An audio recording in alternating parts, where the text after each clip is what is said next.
On behalf of the Ashland City Schools Board of Education and the administration, we would like to welcome you to Community Stadium for Military Appreciation Night. A special welcome to our guests, the Linsly School. In order to make tonight's contest as enjoyable as possible, please represent your school and community in a positive manner. That means follow the rules, speak and act responsibly. Show courtesy and respect for your fellow fans, the officials, coaches, the administration, authority figures, and of course your team and opponents. Let's make tonight's contest great by remembering to respect the game. Fans, make sure you grab some delicious hot and cold food tonight from our concession stands located in the main entrance of the stadium and at the Keith Wygant Memorial Fieldhouse. Restrooms are also located in those two locations and under the stadium. We hope you enjoy your visit to Community Stadium. Go Arrows!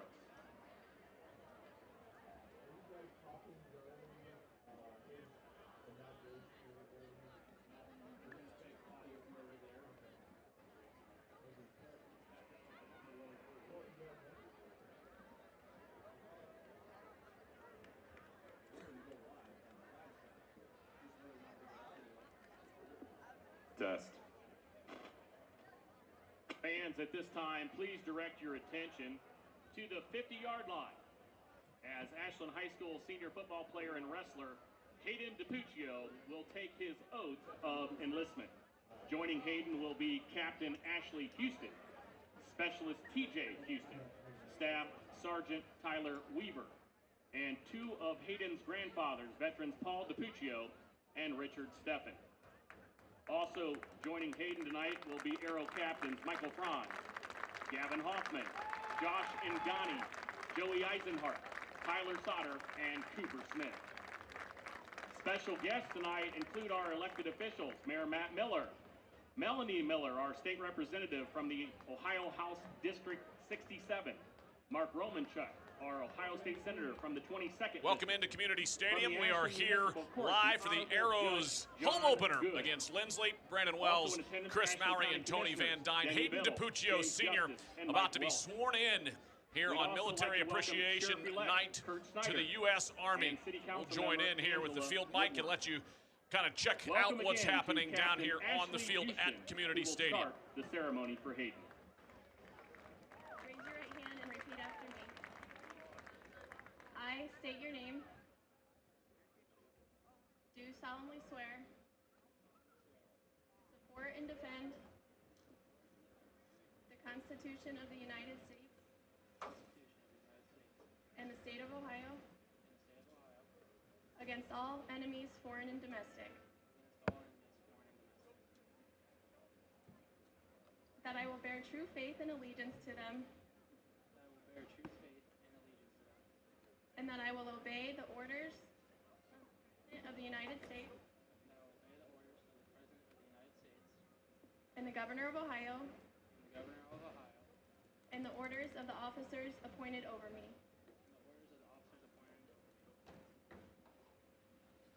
According to law and regulations. So help me God.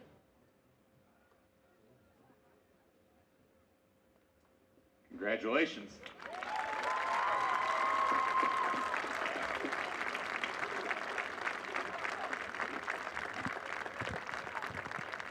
Attention all military veterans. Hayden DiPuccio has officially been sworn into the United States Army. Congratulations, young man. And well done. Brandon Wells, Tony Van Dyne, Chris Mowry. And Chris Mowry down on the field will be talking with Hayden DiPuccio here in just a minute. Chris, quite an honor and quite a night here on Military Appreciation Night. Yeah, there's not quite, much like serving your country, right? Some people have given the ultimate sacrifice, and the old adage around some gave some and all gave some, right? And I might have messed that up a little bit. I apologize. All gave some Thank gave you. all. There Thank you, my Billy God. Ray Cyrus, that's how I know it. Hey, yes. we make a good team. Yep. But the fact that this young man is willing to go into the military and serve his country, his state, his family and friends, etc., is about the highest honor you can do. And hat tip to him. And I'm looking forward to speaking to Hayden and hearing directly from him. Yeah, we'll be talking more football at the top of the hour here at 7 o'clock, but in just a minute, Hayden DiPuccio is going to come over and talk with you, I believe. And Tony, obviously it's an interesting night here with Military Appreciation Night, and you've got, all kinds of things going on. But, we're going to send it down to Chris, who's got Hayden right now. Chris, go ahead, buddy. Yeah, thanks, Brandon. Hayden, congratulations first and foremost. Thank you, sir. So you're going into the Army, is that correct? Yes, Army National Guard. So National Guard probably based in Mansfield, is that right? Or where would you be stationed? Yeah, I'll be in Mansfield. Okay, and is this something you're looking to make a career or just a first step? Yeah, I mean, I'm going to make a career out of it, but it's also going to be a first step for me. After high school, I plan to become a state highway patrolman and attend AU. So I'm going to use this opportunity that I have and use all that I learned at basic and at AIT and everything. I'm going to use that all to help me further my career in education. So is the Army or military branches something that runs deep in your family? Yes, I have grandparents that have served. My aunt and uncle serve. I've had great-grandparents that have served. You had a couple grandpas out there. What branches were they in? My grandpa was in Army National Guard, and my other one was just in the Army. Sounds good. Well, from the bottom of my heart and everybody here in the community stadium in Ashland and in the surrounding areas, thanks for your service. Really appreciate you. Thank you, guys. Good luck tonight. Thank you. All right, guys, there's Hayden DiPuccio, senior football player here at Ashland High School, and a newest member maybe in the entire state of the Army National Guard. Pretty awesome, pretty exciting. We were supposed to have a paratrooper come in with the football, and but the weather is not cooperating, unfortunately, so we weren't able to do that. Tony, we were kind of looking forward to seeing that.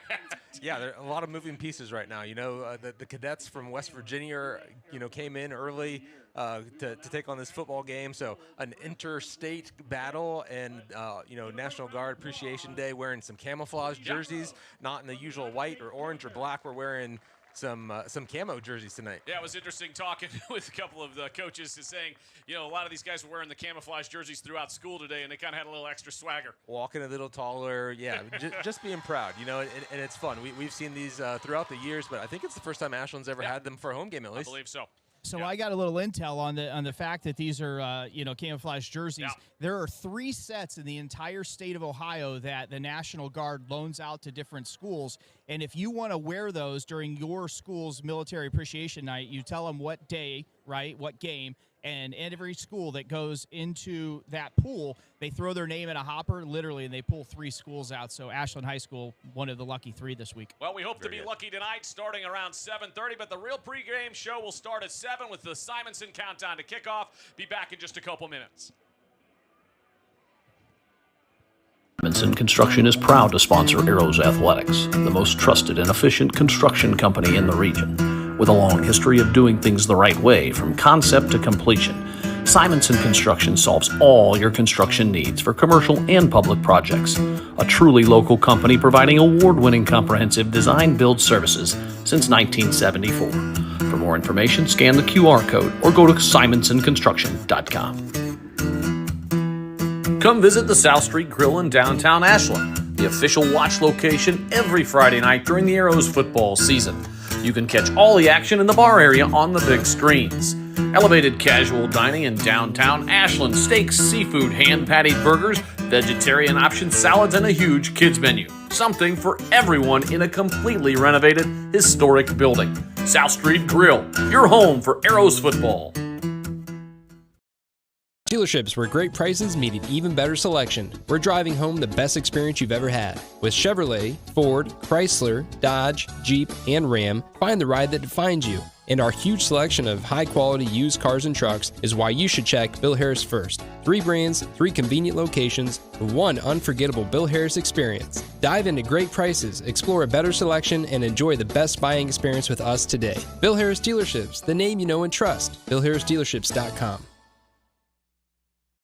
Bo Lacey Construction is proud to sponsor Arrows Athletics. Experience you can trust done right on time. From siding to windows, decks, and bathrooms, Bo Lacey also is your go-to company for all your roofing needs. Whether it's your house or your business, we've got you covered. And don't forget to check out the new Hover 3D app so you can see what every exterior home project will look like when it's finished. Scan the QR code.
Week 3 brings the Arrows to Community Stadium for the home opener after a 2-0 start.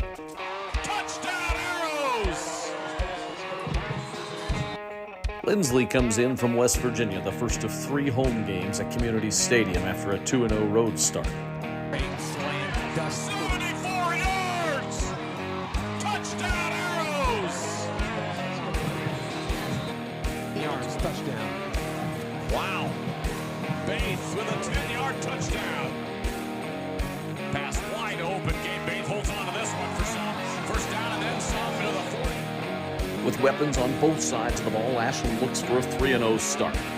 Bernie and the boys of Fall are back home. In the third quarter, Bernie looking downfield. He's going to run. He's good. Are you kidding me? 65 yards. Touchdown.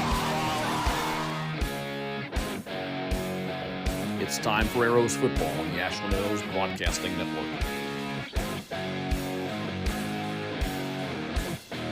Live from Community Stadium, it is the Arrows and the Cadets. Welcome into the Simonson Countdown to Kickoff Preview Show.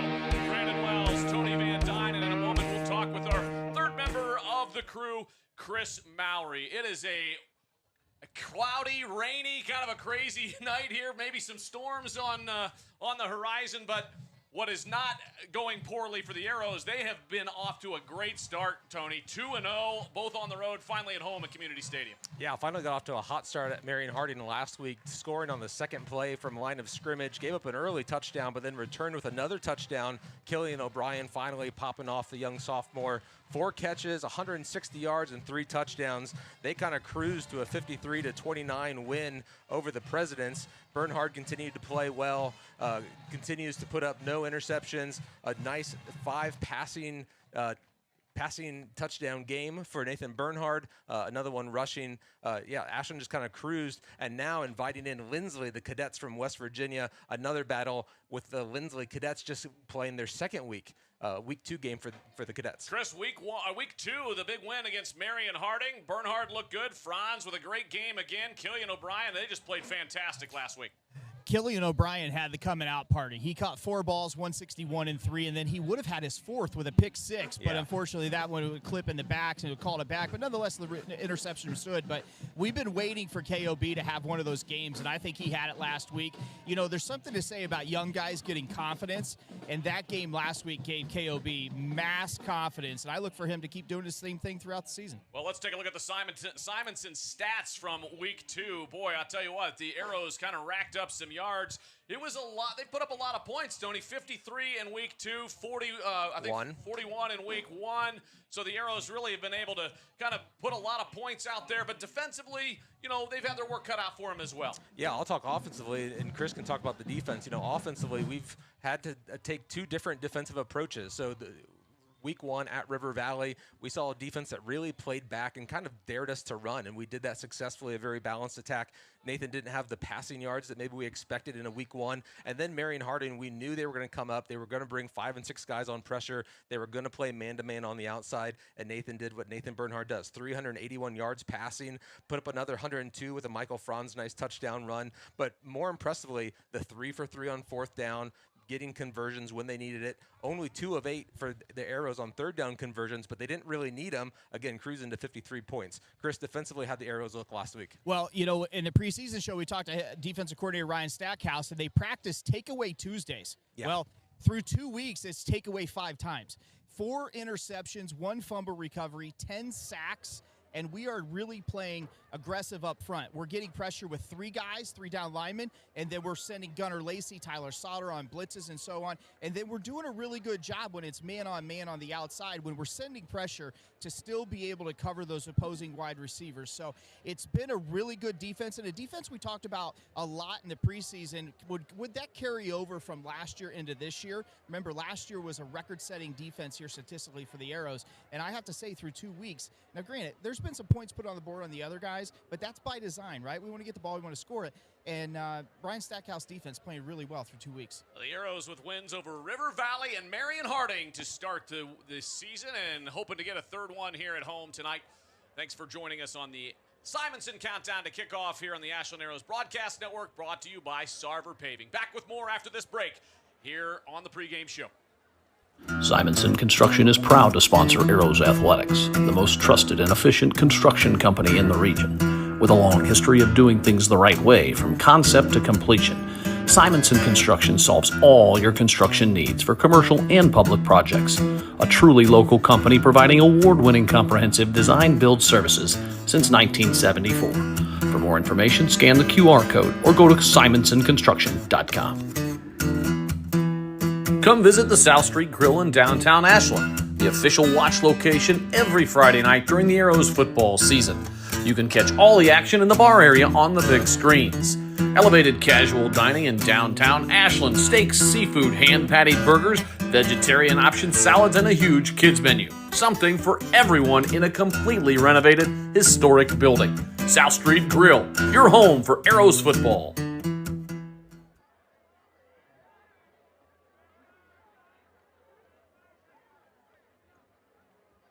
Welcome back to the Simonson Countdown to Kickoff Show. Brandon Wells, Tony Van Dyne, and Chris Mowry.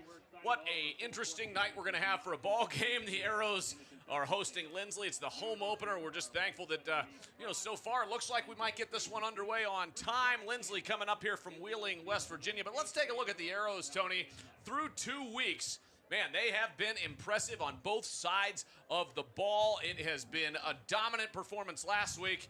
And there you go, 47 points a game. Yeah, looking at season averages, 47 points, and then giving up 28 points per game. But you don't mind that when you're winning the turnover battle, you're completing third down conversions, putting up over 400 yards. Michael Franz has gotten involved with both receiving and rushing. We kind of wondered where that running game was going to come from these Arrows, and it's come from the team attack. Michael Franz has been doing a good job. Nathan Bernhard, when he's called upon, and Grayson Baith, the sophomore, 2 games, 2 touchdowns. He's had a great start to his young varsity career. And defensively, Chris, Gunnar Lacey, Gavin Hoffman, both playing real well.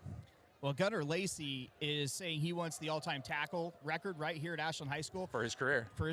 Tyler Sauter has something to say about that, too. He's leading in tackles by 2 for a career. Now, granted, Sauter's a senior. Lacey is a senior and is a junior for Lacey, so we'll see how that comes down. But when you have guys on that side of the ball that are playing with passion and vigor, it just rubs off on all those guys. And Eisenhart and Smith and DiPuccio and Gavin Hoffman's playing incredibly well. A couple picks for him throughout this season, sacks for a lot of these Arrows. It just really gives the offense a lot of drive and determination to go score the ball. And then flip side, when the offense is scoring the ball, the defense wants to come out and pitch a shutout too and get some takeaways, which we've been able to do through 2 weeks. Guys, I think one of the most impressive things is that bottom line on that graphic. The Arrows have only trailed once in the first 2 weeks, 7-6 at River Valley. Yeah, it's become an explosive offense, and they worked hard in the offseason to get separation on the outside. The receivers knew they had to win on press coverage. Nathan's done a good job of getting the ball to the receivers, his speedy receivers, quickly, and let those run after catches just develop. And all of a sudden we see plays of 66 yards and we see runs of 45 yards. And then once you can get a team down, which Ashland's been able to do, now you're playing with the advantage, and the defensive team has to kind of start to force. And now you start to throw something over the middle, and Gunnar Lacey gets an interception, or you force something to the outside, Gavin Hoffman gets an interception. Killian O'Brien got an interception to stop a drive last week. So playing with that lead just motivates the entire sidelines. And of course, winning that +3 turnover battle so far in the season, has to make Coach Stackhouse happy. Chris, let's take a look at Linsly. The Arrows come in 2-0. Meanwhile, the Cadets, last year, pretty decent year, but they've lost a lot of guys. They lost 20 to graduation, 0-1, lost 52-0 at Westinghouse last week in week 1. And it's a tough assignment for the Cadets to go on the road again. Extremely tough. Let's start with the bus ride. So the bus ride is 2 hours and 15 minutes from Wheeling. And I know a lot of people in Ashland go down to the casino in Wheeling, so they know how far the drive is, but not on a school bus. They don't know that. So long drive, 1. They got out of school at 1:30. They get here. They're going to go warm up in the rain. And that's a tough deal to deal with. But here, last week against Westinghouse, we talked about it, 52-0. 84 yards passing with 4 interceptions. 51 rushing yards, 135 total yards in their week 1 outing. So obviously our Ashland defense has paid attention to that, and they're licking their chops. And one more thing, I'm going to forecast. I'm going on a limb and saying Tyler Sauter gets a turnover to his credit tonight. Oh, maybe we need a new segment about like the little pre-game predictions. I'm gonna pass this week, but I'll be thinking about it for next week. It just came to me, literally. Came to me. All right. Linsly did take a bad loss last week against Westinghouse, but that's a perennial powerhouse. Yeah. So you have to remember, Westinghouse went undefeated last year, went into the playoffs before they finally got bumped out. So they came into this season thinking they were going to kind of do that again and run it back, and they lost to Beaver, Pennsylvania team, in week 1. So I think Westinghouse really came out kind of with a vendetta to say, hey, we really need to put it on against these cadets. And I think the cadets are probably going to respond. Nobody likes to put up a 0. Nobody likes to see that running clock, no matter what grade of school you're playing football. So I think Linsly is going to bring their best effort here tonight, taking on our Ashland Arrows. Well, let's take a look at the Arrows schedule, brought to you by HSLD for all your video and photography needs in the sports world.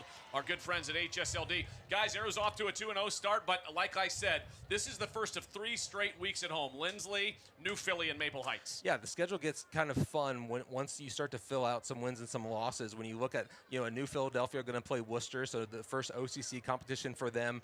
Mansfield Senior currently sitting at 0-2, but they've played really good teams. So the question kind of, for me, begins to flush out, what's better in your non-conference competition? Do you want to get a couple of wins and start feeling good and then really hit the OCC with some confidence, even though you didn't maybe have a lot of good teams, or would you rather go in battle tested against some really good teams that I think the Tigers have faced, New Philadelphia has faced? They haven't come out with the wins, but I think they're going to be kind of grinding at maybe a higher level. So week 4, New Philadelphia comes into town, and of course another non-conference against Maple Heights coming in here in week 5. 3 back-to-back home games. Super excited. Community Stadium continues to fill up here with 18 minutes to go on the clock.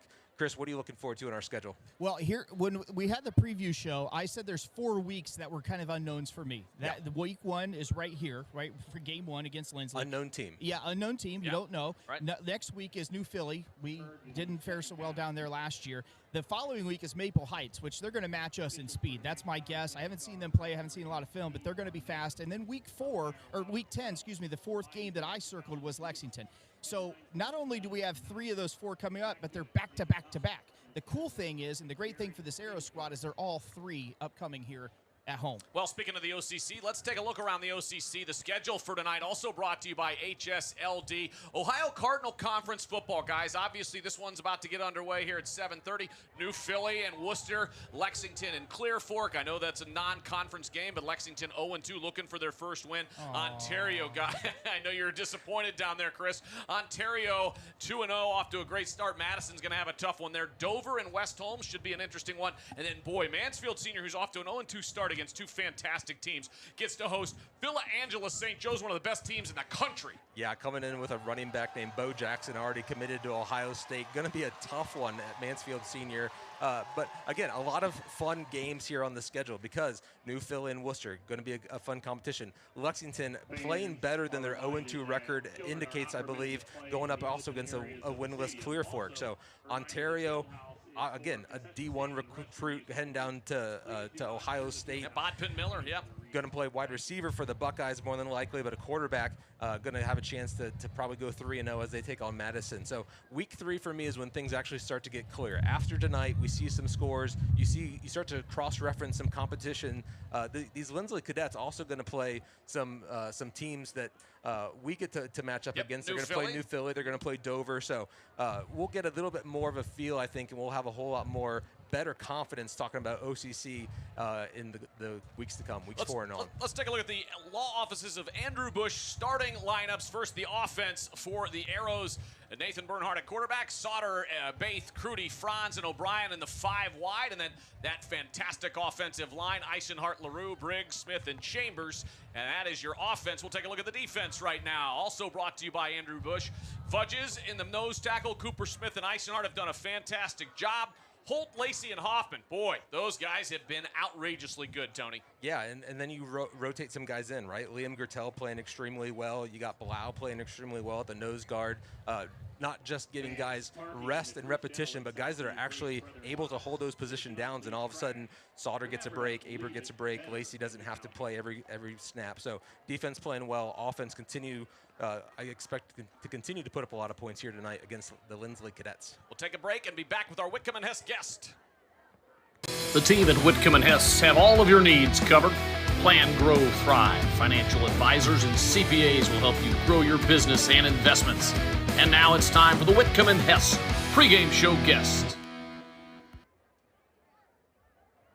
Welcome back to the pregame show, the countdown to kickoff pregame show. Brandon Wells going to send it down to Chris Mowry with our Whitcomb and Hess pregame guest, Tom Marquette. Thanks, guys. Appreciate it. Whitcomb and Hess have your plans covered. Grow, thrive. Financial advisors, CPAs will help you grow your business and investments. And as you said, Brandon, I'm here with longtime ACS and Ashland resident Tom Marquette. Thanks for taking the time. You bet, Chris. Glad to be here. So how long did you serve ACS? I know you retired as the head principal at the high school, but how long and in what capacity, different roles did you serve? I think all told, my years at Ashland was 25 years, and I served as assistant principal when I first arrived, and then I ran the alternative school program for about 10 years. That was 10 great years of my career, and then went back to the high school and as assistant principal again, and then finished up as principal. So it was a good run. So a lot of people probably don't know this, and Jimmy Pertel, a guy we both know really well, told me this week, but you followed in the family business as a principal at the high school. I actually did. My father was my principal when I went to high school, and a position that I never really ever saw myself being in, but as fate would have it, I ended up in the same office that he did, and actually shared some of the same filing cabinets that he did over the years. So it wasn't just your time in the principal, but you went to school here. You're a graduate of Ashland High School, and you were quite an athlete, to say the least, as well. So what sports, what activities were you involved with during your time here in the district? Primarily, my basketball and track were my two main sports. We had great experiences in both of those. Worked under some great coaches. Coach Jim Barr was our basketball coach, and Coach Dave Smalley was our track coach, and we just had some great years and had great experiences during those years. So when you look back at your time at Ashland High School or middle school or whatnot, and I'm sure that thoughts and memories come back into focus, what are those for you that you look back on fondly? I think mostly it's just the people that you encountered. That's what made it special. The teachers, the coaches, the counselors, the administrators. It was just a special place, and I think it was special because the people that worked in the district were so special. So after Ashland High School, you went a long way to college. I mean, you had a long drive to get to Ashland College, and then you played basketball and ran track there? I did. Well, I actually went to Worcester one year and decided the error of my ways and came back to Ashland, and I finished at back then it was Ashland College, and also played basketball and ran track in college. So you couldn't get too far away from the AU basketball program. You're still helping out. I see you down there at the scorer's table helping out as well in home games. Yeah, I call that the best and most fun job I've ever had. I get to work. I'm part of they call it the event management team, but I run the play clock for football. I run the shot clock for men's and women's basketball. I actually also run the scoreboard and clock for the AU stunt team, which is a new competitive cheerleading program. I'm going to give a plug to my daughter-in-law, Brandy, who's the assistant coach, along with Denise Farnsworth, and they do an excellent job with that new program. So another thing that a lot of people probably don't know, and I relied on JP for this, but one degree wasn't enough from Ashland College. You had to go get another one from Toledo. What was that?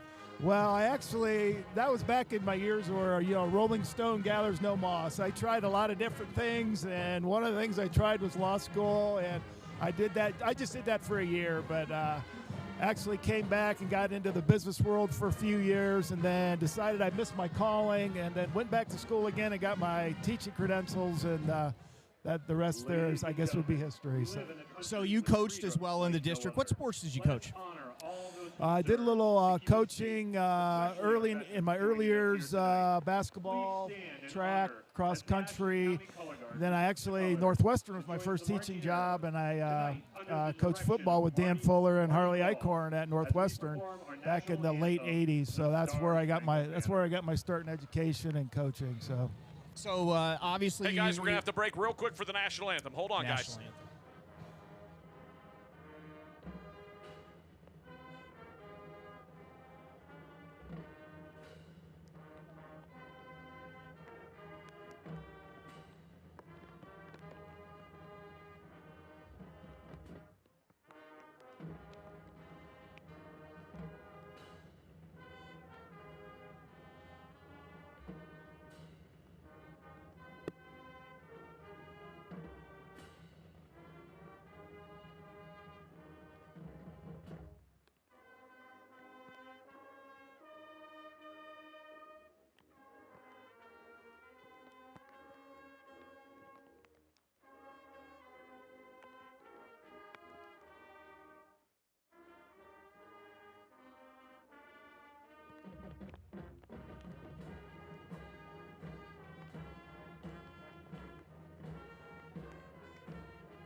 All right, sorry about that. I missed my cue on the outbreak. As you know about me, I'm not a professional at this. This is more of a hobby, so I kind of let my professional buddy Wells down up there. But outside of AU and keeping the score clocks, what are you doing now since you're retired to keep your time occupied? You know, I'm just enjoying retirement.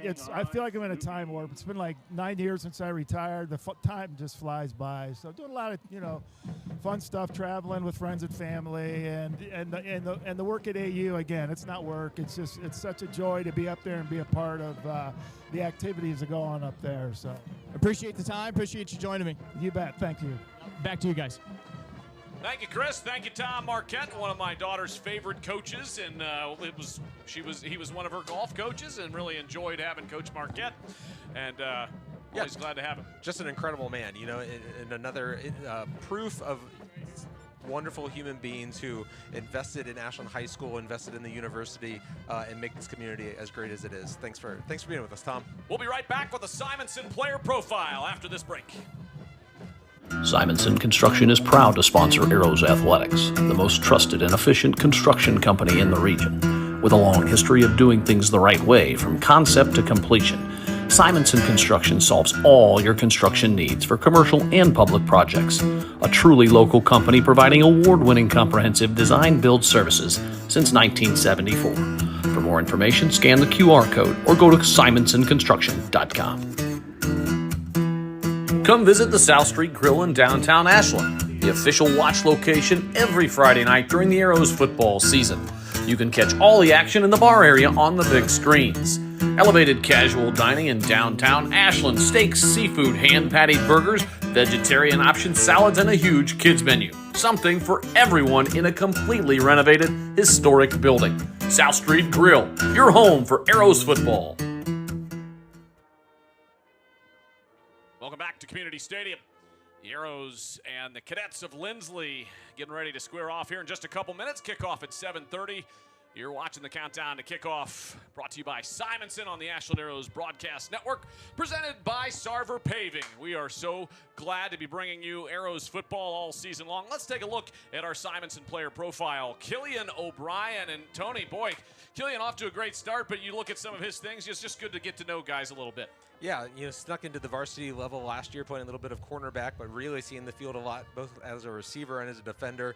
Got his first pass deflection against Worcester, a nice blowout win last year, the 34-0 win. A basketball star, track and field, and playing football. Probably going to be a 3-star athlete, and he's already talking about rumors about playing in college, and there's good reason to think so with the DNA that he's coming with.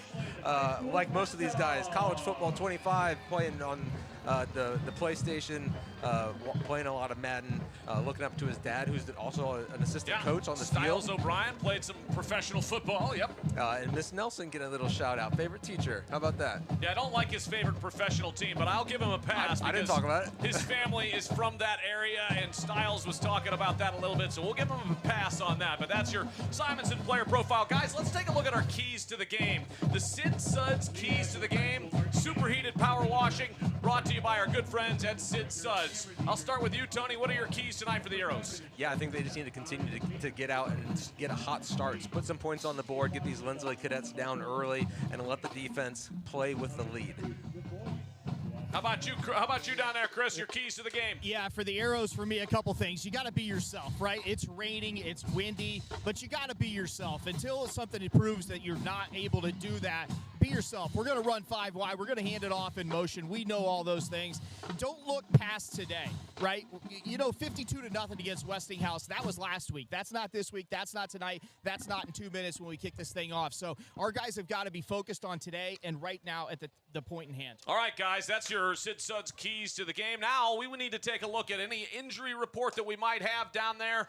Chris, what do you got for us? Anything going on with our guys? No, actually, believe it or not, week 3's here, and we don't have really anything to speak of injury-wise. Linsly comes in pretty healthy as well. So, thankfully for all these high school kids, they're healthy. But, we've done this a long time. We've seen, these things start happening week 3, week 4, week 5. Hopefully, both teams tonight can dodge the bullet. Well, and that leads me to our next topic, guys. The weather is going to play an issue here tonight, and sometimes that leads to some injuries, but we'll take a look and our truly inspired weather for tonight's ball game. Yeah, it's going to be wet. It's going to be rainy. You know, a lot of responsibility on these ball boys. You know, Chris, you can holler at them. Keep those balls dry as much as possible. Let Nathan Bernhard continue with a 0 interception season. 7 days ago, I was burning up, and all I heard was Wells and you talking about how hot you were in the press box last week. 7 hours ago, we were burning up, Chris. That's right, when we were setting up. You're absolutely right. And then today, I'm in jeans. I'm in a long sleeve. I've got a hoodie hanging up there underneath the tent. It's wet. It's 62 degrees. It's going to cool down into the upper 50s before this game's over. Well, that is the end of the Countdown to Kickoff show brought to you by Simonson. We'll be right back with kickoff right after this final break here on the Ashland Arrows Broadcast Network. At Bill Harris Dealerships, where great prices meet an even better selection, we're driving home the best experience you've ever had. With Chevrolet, Ford, Chrysler, Dodge, Jeep, and Ram, find the ride that defines you. And our huge selection of high-quality used cars and trucks is why you should check Bill Harris first. 3 brands, 3 convenient locations, 1 unforgettable Bill Harris experience. Dive into great prices, explore a better selection, and enjoy the best buying experience with us today. Bill Harris Dealerships, the name you know and trust. BillHarrisDealerships.com. Bo Lacey Construction is proud to sponsor Arrows Athletics. Experience you can trust done right on time. From siding to windows, decks, and bathrooms, Bo Lacey also is your go-to company for all your roofing needs. Whether it's your house or your business, we've got you covered. And don't forget to check out the new Hover 3D app so you can see what every exterior home project will look like when it's finished. Scan the QR code.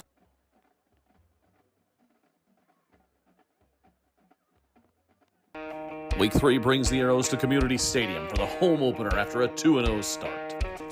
Touchdown, Arrows! Linsly comes in from West Virginia, the first of 3 home games at Community Stadium after a 2-0 road start. 74 yards! Touchdown, Arrows! Yards, touchdown. Wow. Bates with a 10-yard touchdown. Pass wide open. Gabe Bates holds on to this one for some. First down and then some to the 40. With weapons on both sides of the ball, Ashland looks for a 3-0 start.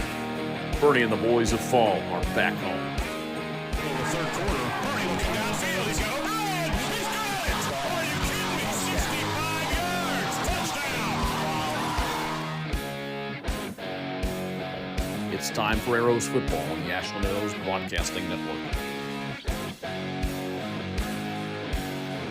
It's time for Arrows football. Let's send it down to Chris Mowry with Coach V. Coach, a brand new school from Wheeling, West Virginia, the Linsly School. The Arrows have never played it. What's it going to take to be successful tonight? Well, I think for us, we got to execute our things that we do, and if we do that, we're going to be okay. Next thing we got to do is figure out how to keep me and you dry. Yeah, hey, this is all right. We got to play, and everybody's got to play in it. So. Yeah, my feet are already wet. Yours too. Good luck tonight. Thanks. Thank Back you, to you, Chris. Thank you so much, Brandon Wells and Tony Van Dyne. Guys, if you're just tuning in, it is the home opener. The Arrows hosting the Linsly Cadets from Wheeling, West Virginia. And Chris Mowry down there getting himself all kinds of wet. Tony, big game. The Arrows finally back at home. Yeah, finally get a home stand after being on the road for the first 2 weeks. Had nice crowds come down to River Valley and to Marion Harding. Thanks for coming out for those that made it. For those of you that aren't able to come out tonight with your umbrellas, glad you're tuning in with us here on the Ashland Broadcast Network. We're on the radio, going to bring you Ashland Arrow football, not just here on a Week 3 win, we hope, but all season long. Linsly coming off a bad Week 1 loss. They played last Thursday night against Westinghouse, a perennial powerhouse in Pennsylvania. They dropped a 52-0 loss, looking to get right here against Ashland, who looks to remain perfect right now, sitting at 2-0. Well, they'll be led by quarterback junior Braden Wade. Last week he struggled. 7 of 21, 84 yards, no touchdowns. 4 interceptions, Tony. Yeah, they moved the ball pretty well, and they had the opportunity inside the red zone to put up some points, but missed opportune fumbles, some interceptions. The Westinghouse defense just kind of did Braden in. They ran the ball decently well, but just couldn't put any points on the board. This Linsly team had a great season 2 years ago, had a 10-1 season, didn't play in the playoffs as a West Virginia team. They're not in the West Virginia, nor are they in the Ohio, but a lot of people said these cadets were maybe as good as anyone in the state of Ohio or West Virginia. We'll never know 2 years ago, last year right at 500, and right now coming in just with a 39-man roster, only 14 returning lettermen. Their entire defense graduated last year. They're starting a whole brand new bunch of kids. Yep. Lots of learning to do, and again, the biggest jump is from week 1 to week 2. Linsly really has to take a big step. Ashland just trying to stay hot. Let's check in with Chris Mowry down on the sideline. Weather is getting even worse. No, breaking news. Breaking news. It is raining. And I mean, it is raining something else. Officer Wolbert's joining me down here. He's smart to get underneath the canopy. County Commissioner Denny Biddle, we can't say anything bad about him. He's joining me underneath the awning as well. So we're hoping for a lot of BB&C Car Care first downs today for the Arrows. That's fine. He'll be appreciative of that. But like Coach V said, it's the same for everybody. So we're going to kick it off here and get underway. All right, the Connery Manufacturing kickoff by Carson O'Brien is away, and they're going to let it bounce into the end zone. The Cadets will wisely take the touchback. Yeah, 4 yards deep there for O'Brien, doing a nice job on the kicking game, puts that one well into the end zone. Officials will walk it out, and we'll see our first look at this Cadet offense. First half brought to you by Ward Realty, our good friends over there on Main Street. If you're looking for a realtor here in town, go over and contact our good friend Rob Ward and all the good folks down there on Main Street. The Arrows trying to get to 3-0 to start the season. A 2-0 start on the road, and now finally home under the driving rain here on a Friday night. Thanks for joining us out there on the Ashland Arrows Broadcast Network, brought to you by Sarver Paving. And the shotgun, Wade. They're gonna roll right. A quick pass out and caught by Cottrell. And a nice pickup of about 9 on first down. Brady Cottrell, the senior, 6'3", wide out. They'll give him 9 yards, second down and 1. Military Appreciation Night here at Community Stadium. The Arrows in the camouflage, and the Cadets in the white with black helmets. Already a little wrinkle here for the Cadets. Brody, first catch of the season, didn't get even a target last week. At 10 carries for 26 yards, but no catches or targets. In the shotgun, little pistol formation. Handoff, a quick one up the middle, and got the first down, but not much else. Still on his feet over the 31. A short gain for Simon Hamp, his first carry, the sophomore running back. 8 carries, 21 yards last week. Didn't need a whole lot there to get the first down. Going to pick up 2. Joey Eisenhart, this defensive line, doing a good job just bringing him down hard on a second and short, excuse me, to really put up a defensive stand. But first down here for the Linsly Cadets, and an opportunity for the Ashland defense to kind of reset here as the rain continues. Linsly and the Arrows' first meeting ever here in week 3. Sometimes you just are looking for a common open week and looking for an opponent, and that's how this got matched up. Wade gonna launch it downfield, and that's out of bounds. Wet ball, you can clearly tell. He did have some guys open downfield, Tony. We'll take a look at the replay, courtesy of Sarver Paving. Yeah, trying to play a little bit of levels. Someone short, someone in the middle, and someone deep. He's taking the deep shot, just doesn't have enough room, enough real estate on the outside there, just throws that out of bounds. Intended for Romello Durr, gonna be his first incompletion of the night. And guys, what we saw on the first play was a sure tackle by the Arrows. That's going to be massively important tonight. You keep your feet. You're going to have to break down, chop steps in front of the intended tackle, and make sure you get somebody on the ground. High formation. First time we've seen that here out of, now it's a full house to the fullback. Cottrell, or Hamp rather, is the tailback, and the ball's loose. Arrows ball. Nope. Well, Chris jumped the gun. We all jumped the gun, and you see it on the replay right here. Boy, a shot there at the 34. But lineman jumped in right there. Isaac Depew, the center. Yeah, nice pop there by Tyler Salter to get that ball loose. Just a double lead, bringing a wide receiver in motion, letting 2 guys lead through the hole, pulling a guard, trying to open up a little bit of space. But a nice hit there by the Ashland defense, just unable to come down with it. Going to pick up 4 there is Simon Hart. Hamp. Trips bunch to the near side. Cadets going right to left. Back to pass is Wade. Little quick pass on a hitter on the outside and off the hands and incomplete. You can see wet ball intended for Romello Durr, who had 4 catches last week. Yeah, coaching staff right beside us kind of frustrated. The corner route was wide open. He chose to kind of check it down to his wide receiver running back trying to just pick up enough, but had he just kind of laid that out there, a 15, 20-yard pass. But, you know, Wade probably kind of realized that, hey, this ball is wet. It's hard to get a good grip on this thing and really get it out there. So punting unit comes out. Ashland's going to send a couple of guys back. Tyler Salter's going to be back there, as well as Jeff Hickey kind of preparing for a little short punt, see if we can't get a special teams return. Arrows late getting the last 11th man on. Punt is away, end over end. Going back, letting it bounce. Sauter's going to let it bounce out of bounds near the 27 or the 28. About a 42-yard punt there, and that was Jackson Murray on the punt.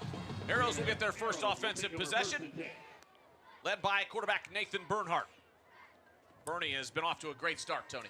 Yeah, just putting balls exactly where they need to be. If he's going to miss long, he's throwing them, you know, away from defenders, slant routes. He's putting them on target, on time. He doesn't put too much zip on the ball. He's not trying to impress anyone with his arm strength, but he's also not lobbing balls out there. So hard to intercept him. So far, 7 touchdowns on the night or on the season. Looking to get a fast start going here for Ashland. Little jet sweep to Franz, and he is ripped down at the 35. But a nice pickup of 8 they'll give him on that first down run, setting up a short down, second and short. Yeah, just reading the offensive line. No one on the outside there. Getting a linebacker block is the right tackle, and all of a sudden Michael Franz getting 5 yards before first contact, gets a couple more and sets up a nice second and manageable here for Ashland. Good opportunity just to open up this playbook. Whatever you want for Valentine, it's good to go, and the rain just continuing to come here tonight. How's it going down there, Chris? Well, Officer Brock has joined Officer Wolbert as the 2 smartest APD members in all of Ashland. I'm going to tell Officer Brock to go ahead and put that thing up there, back there. Yeah, all right.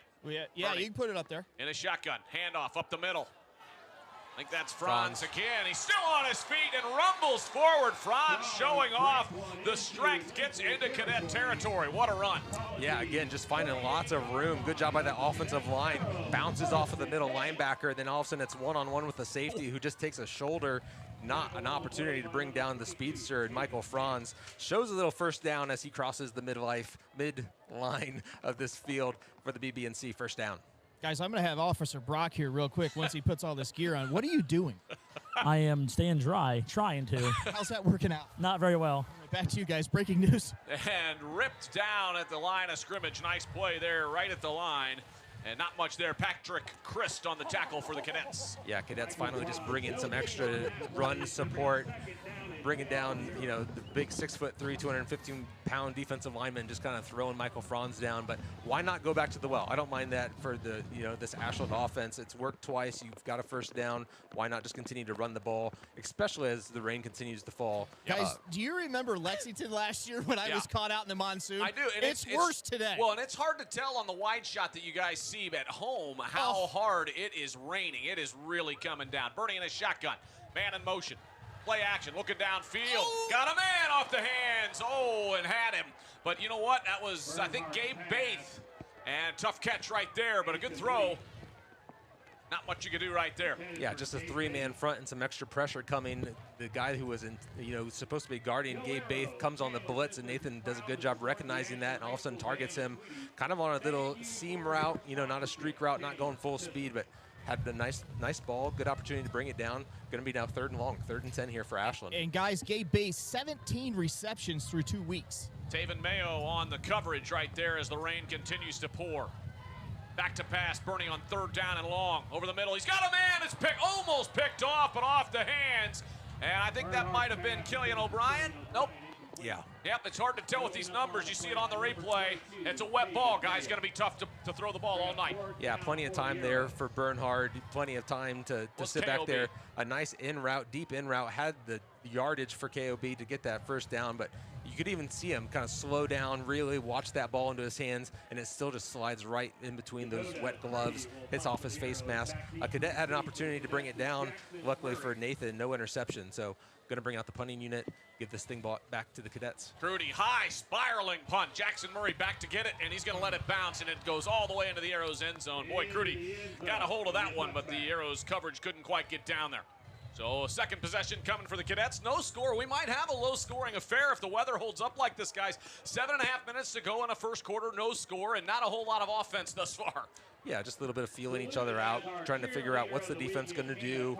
You know, offensively, you have a plan both for the Cadets and for Ashland based off of what you've seen on film, but you don't know what they're going to come out, you know. So I think, you know, exchanging punts here now with the Cadets taking over back at the 20-yard line halfway through the first quarter. I would anticipate whoever wins the turnover battle today is going to win this ball game, guys. Come on, Sauter. Back to pass. Wade.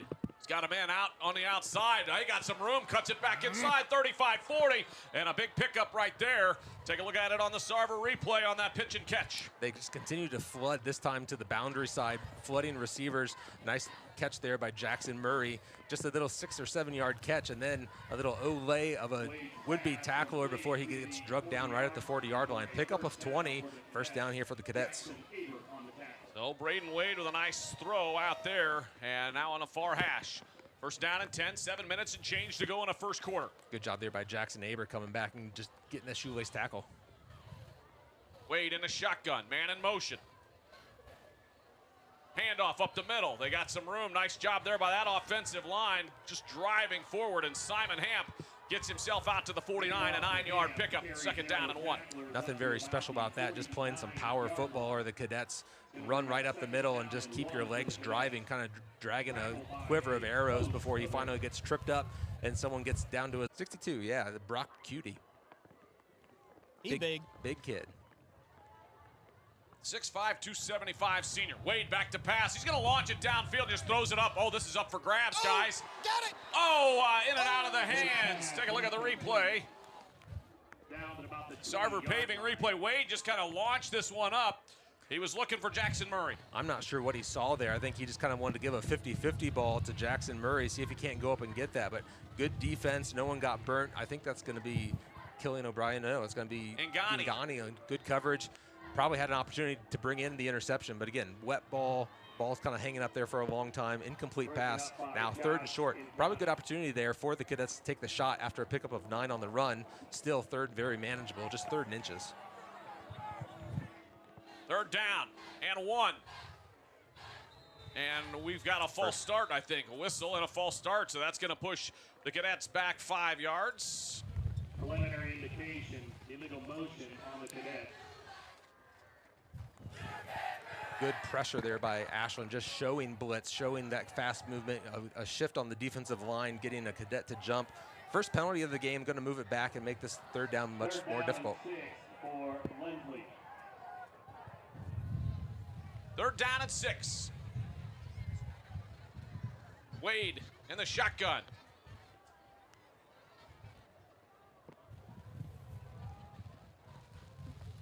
Back to pass, rolls near side. He might tuck it and run. No, he fires it downfield. He had a man open, incomplete. Romello Durr was open and just overshot it. I think more importantly, Wade had about 10 or 15 yards of running room there. Right, I thought he was going to run, Tone. Yeah, he had plenty of room to get that first down, but throws a fastball. 3rd target here for Durr. No completions yet, but not afraid to put it up in the air. Wade right now just 2 of 6 passing, but clearly a gunslinger, not worried to fire. Chris, that looked like a shortstop overthrowing first base. Not me. That would have been you. I would have hit him right in the middle of the chest. And a wobbly punt off to the right side, and that's kind of shanked off near the 40. We'll see where they mark it. They're going to give him a pretty good spot. Oh, my goodness. Down to the – well, now he's walking it back. Okay. All right, I'll put it at the 35, guys. A 17-yard punt. And the Arrows will have another shot at it here with 5:52 to go here in the first quarter. No score here on the Arrows Broadcast Network, also over on 1340 iHeartRadio. Thanks to all of our friends out there for watching, and it is really coming down, guys. Yeah, Linsly defense going to continue just to play this 3-man front with one linebacker, continuing just to walk back receivers right now, kind of daring Ashland to run. So wouldn't be surprised here to see more Michael Franz running up the middle. Man in motion. This is Baith. Baith, handoff, gets away from one defender, cuts it outside to the 45. Stiff arms a man, he's now near the 50, and I think he's got a first down inside Cadet territory at the 49. That's a gain of 16. Nice one cut there for number 33, Grayson Baith, kind of seeing a hole and then a little bit of a stiff arm and just continues to ride the would-be tackler all the way to the BB&C first down, now over the midfield. And this cadet squad, Tony, not a very big roster, so this could be one of those things to keep an eye on as well. A lot of guys playing both ways. Yeah, and some big guys. You know, Chris nailed at 270. There's a 340-pound defensive tackle. So as this game continues to wear on, as Ashland once again goes far to the outside on a run, this one to Tyler Sauter, going to pick up 6 yards. There's a good chance that this defense is going to start to wear out as the game progresses. But Tyler Sauter taking the handoff, just reading blocks, finding a little bit of a hole, doing a good job putting his head down, picking up an extra 2 after contact. 340 stacks? 340. Sounds right. Chris, is it a hurricane down there? Because that's what it sounds like. You know, I've been to Hong Kong about 35 times in my life. They call them typhoons. That's what we got. Okay, Typhoon Maori down there. Handoff. Grayson Baith up the middle. He's got some room. And he's got the first down inside the 35, down to the 32, a pickup of 12. I can tell you, it's freezing too, just so you know. Last week I made fun of you guys because you were hot, and this week I'm paying for it. It's freezing down here. That's a shame. First down and 10 for the Arrows. 4.5 minutes to go in the first quarter. Ball at the 32. Good job. Good job there by interior guys. LaRue, Briggs, and Smith just open in space, kind of turning everyone out. When the defensive line wants to loop outside, you just let them go that way. Baith now on the outside. He's got a man to beat. One man inside the 20 and knocked out. Inside the 20 at the 18, pick up a 14. Take a look at the Sarver paving replay. Yeah, Arrows are running it well, Tone. Yeah, and there's good reasons for it. When you only have 3 defensive linemen and you let these offensive linemen get to the second level linebackers, the quickness, the one-cut ability of this running back core, Michael Franz, Tyler Sauter, Grayson Baith, we haven't even seen a Gunnar Lacier or Jaden Goings, but they're going to continue to run outside until the cadets change something up. Handoff, right up the middle. Still on his feet, rolling his Baith. Down to the 5. That's Grayson Baith, who's got to be first down and goal. They'll mark it right at the 5-yard line. Another double-digit yard run, a 12-yard pickup. Actually, they'll mark it at the 4, a 13-yard run. 3.5 minutes to go, and the Arrows are threatening inside the red zone. The Ashland Eye Care red zone for all your eye needs. Go over to our good friend Dr. Denbo, Arrow alum. Arrows first and goal. Keeping it on the ground, up the middle. Still on his feet. Yes. Touchdown, Arrows! 3 runs back-to-back there for Grayson Baith. This one just showing a little bit of heart and determination, not willing to go down. Nice kind of missed tackle right there, and Grayson just finding pay dirt. 3rd week, sophomore, finding pay dirt. 3rd touchdown, rushing touchdown there for Grayson Baith. His 5th carry, 55 yards here in this first quarter, and Ashland puts up the first score. Arrows strike first on the comfort control touchdown, 6-0. Carson O'Brien will come on with a difficult extra point in this weather. It's going to be a tough snap and a tough hold. Good hold, good snap, and that kick is away, and it's good. 7-0 Arrows, 3:22 to go in the first quarter. We'll be back right after this break. 7-0.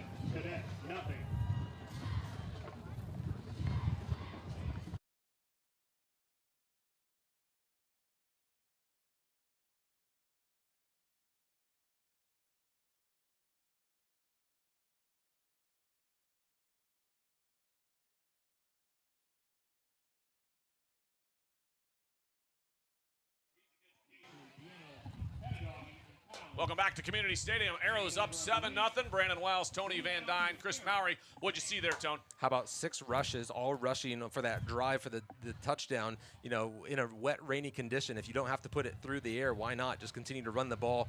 Some glimpses already of going back to Worcester last year where this offensive line just said, feed us the ball, running the ball. And right now the cadets, no way to stop this rushing attack. Send it down to Chris Mowry with our cheerleader of the week. Cheerleader of the week, and I don't know if we're like fish now, right? I'm with senior Nicole Beatty. Hi. Hi. Are you wet? A little bit, yeah. I don't know. Are you colder or me? I don't know. I've got goosebumps too. Me too. I know. I'm freezing. Have you ever cheered at anything this obnoxious? No, I actually haven't. This might be the worst, except last year at Lexington, the lights went off like 10 times. How long have you been a member of AHS cheerleading? 4 years. So has it been fun? You've enjoyed it? Yep, it's very fun. What's your favorite cheer? Arrows get tough, D'd up.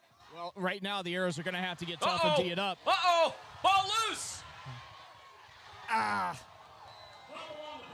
Hang on, Nicole. Hang on, Nicole. Hang on, Nicole. They're getting to the bottom of it. Linsly football. I think the Cadets, well, I think the Cadets came up with it, Chris. What's your favorite thing about Friday Night Lights? My favorite thing has to be cheering in front of the student section. I like seeing all my friends. Well, I tell you what, you probably got about 300 buddies over there, and they're all decked out in military gear USA. It's got to be a cool sight. Yeah, it really is. I love this theme. What's your plans post-graduation? I'm going to go to college to be an orthodontist. Whoa, really? Yeah. Is it the cash that's drawing you to orthodontics? It is. It really is. See, spoken like a true genius right there. Okay, really important question. Tony Van Dyne doesn't understand this. We're 15 out of 15. Who's the biggest rival that we face? Lexington Minutemen. How's come? They always have been. There you go, guys. I don't have anything else. Back to you. Oh, thank you, Chris. Thank you, Nicole, for joining us. Really appreciate that. Thanks to our friends at Spring Smith for sponsoring all of our sideline interviews down there with Chris Mowry. Welcome back to the Priest Dental broadcast booth. Brandon Wells and Tony Van Dyne. The Cadets dodged a bullet on the kickoff, Tone. Yeah, ill-advised, opportunity to try to pick up the ball. The ball just took a one bounce on the 5-yard line, and the returner wanting to kind of make a special teams play, all of a sudden bounce off his shoulder pad chest piece and a little bit of a scramble. Ball got kicked around there, so Cadets take over on the 10-yard line. Wade back to pass, going to launch it downfield. He's got a man. Oh, caught and dropped at the 32. He had him open, could not pull it in. Now, I got to tell you here, let's take a look at the replay, guys. That ball is just so hard to hold on to right now. Yeah, and they got him on the corner route. Nice throw, laying it out there. Good timing, jump there by George Mamakos just can't bring it in. So continued struggles here in the passing game, both for Ashland and for the Cadets from Linsly. Just 2 completions here for the Cadets. No completions right now for Ashland. Going to be a running game the way it looks. 2:35 to go, 3rd down and 7. Cadets with the ball at the 11 in their own side. Raining as hard as it has rained all night. Wade in the shotgun, rolls near side. Pressure coming. Throws it downfield for Durr and incomplete. He had Romello Durr open, couldn't hold it on, pull it in at the 25. Would have been a first down. Yeah, 4th target there for Durr, 4 incompletions, but it's not because he's not getting open. That's the scary part there for this defense. Coach Ryan Stackhouse in this defense kind of getting away with some drop passes, some missed incompletions, or some balls just kind of sailing with this wind that's kind of picking up, flying to the sideline. But right now, Wade from Linsly, just 2 of 8 passing, 29%. Oh, boy, that's a great punt for the Arrows. Just barely got rid of it, and that wind just drove that ball back. Great pressure there from the Arrows, and the Arrows are going to have fantastic field position, up 7-0 with 2:23 to go in the first quarter. Yeah, official kind of walking it off, trying to get that line right, going to put it right at the 25-yard line here for Ashland. That's a 14-yard punt overall, and not much he could do. He had to get rid of it. Pressure was coming, and that wind is blowing hard left to right now. You can see that wind just driving the rain. Well, and for Coach Depew, BJ Depew over on the other side from Linsly, you have to start thinking, man, this is the second shanked punt, or punt that only went 15 or 20 yards. Will you continue to punt the ball, or does it become 4-down territory the rest of the night? Bernie in a shotgun, trips to the right, 2 to the left, man in motion. Keeper, Bernie's going to cut it outside. Now puts his head down and barrels forward down to the 21, maybe the 22, a gain of 3.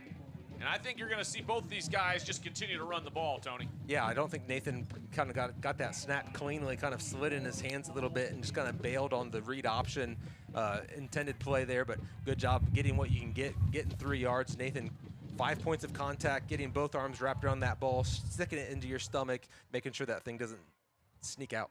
2nd down and 7 at the 25, or the 22 rather. 1:50 to go in the first quarter. Arrows up 7-0. Here on the Arrows Broadcasting Network. Handoff up the middle. Not much there. Great job coming forward on that defensive line. Patrick Chris, the first guy in. And nice job by the Cadets to hold the Arrows.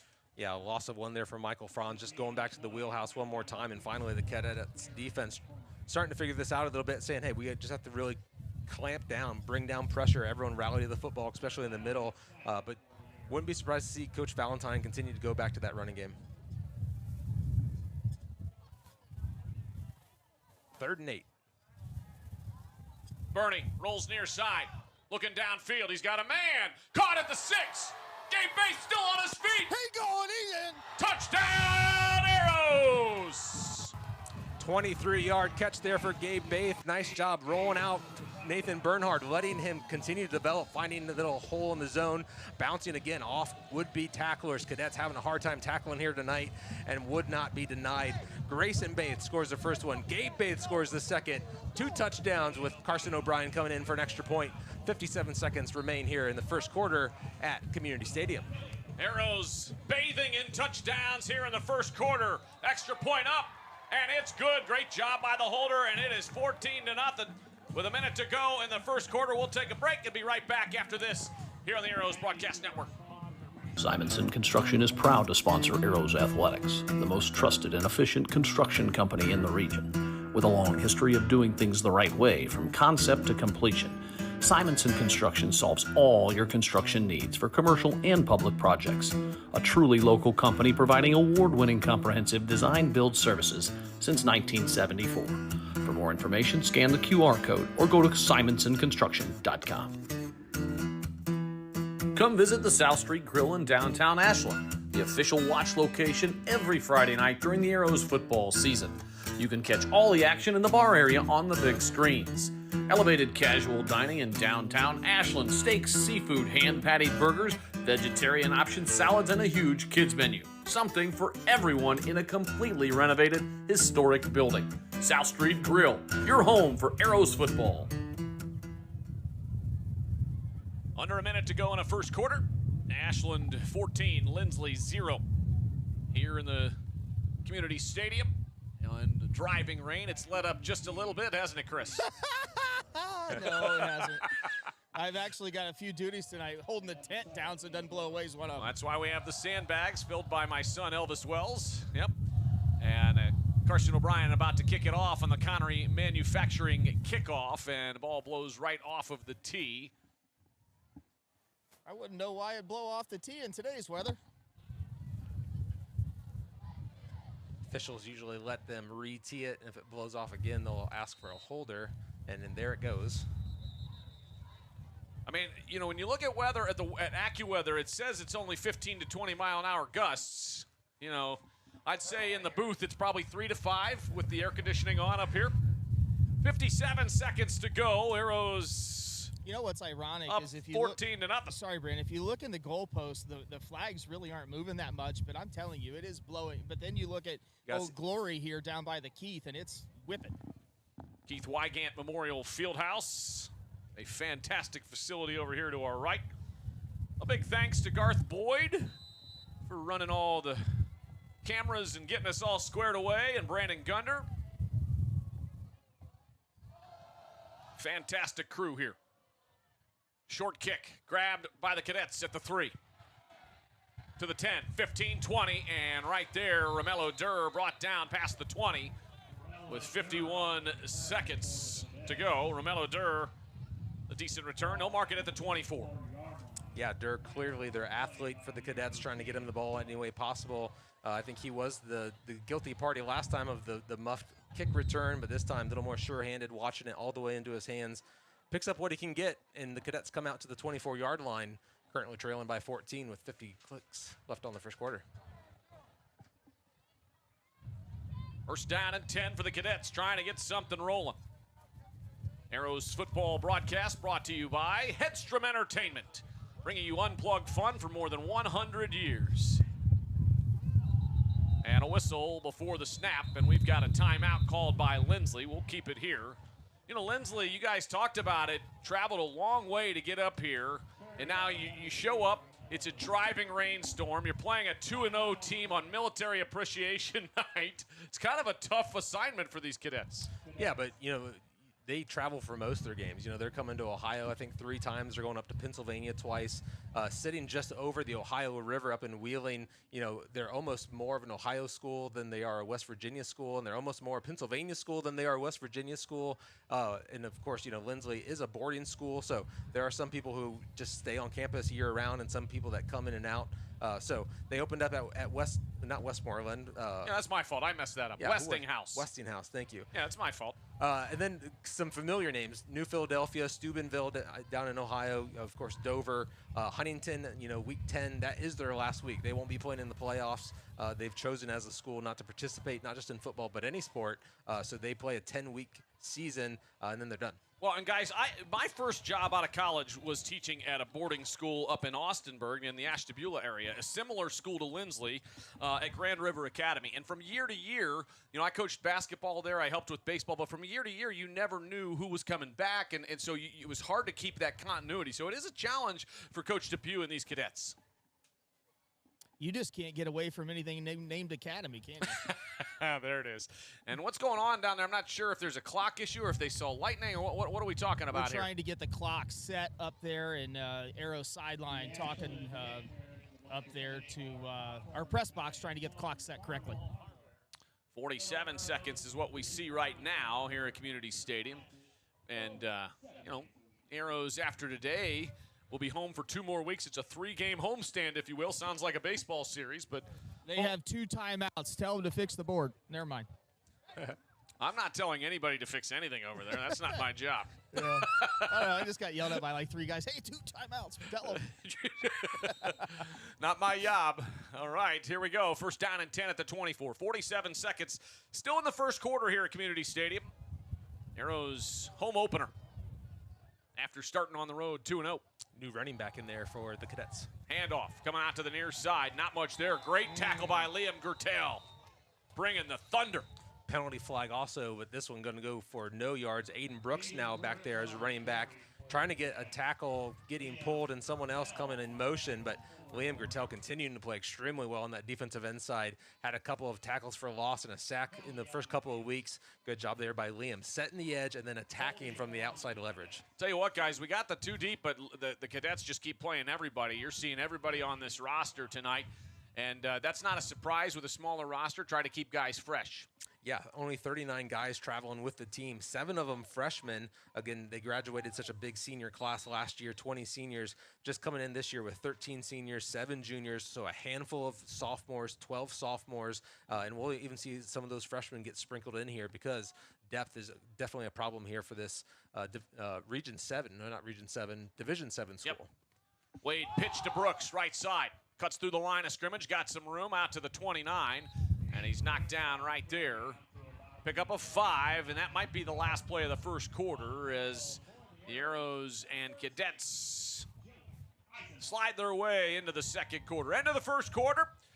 Arrows up 14-0 here on the Ashland Arrows Broadcast Network.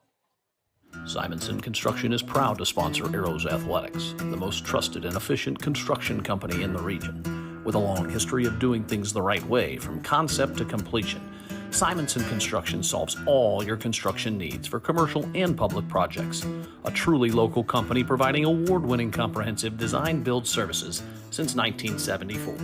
For more information, scan the QR code or go to simonsonconstruction.com.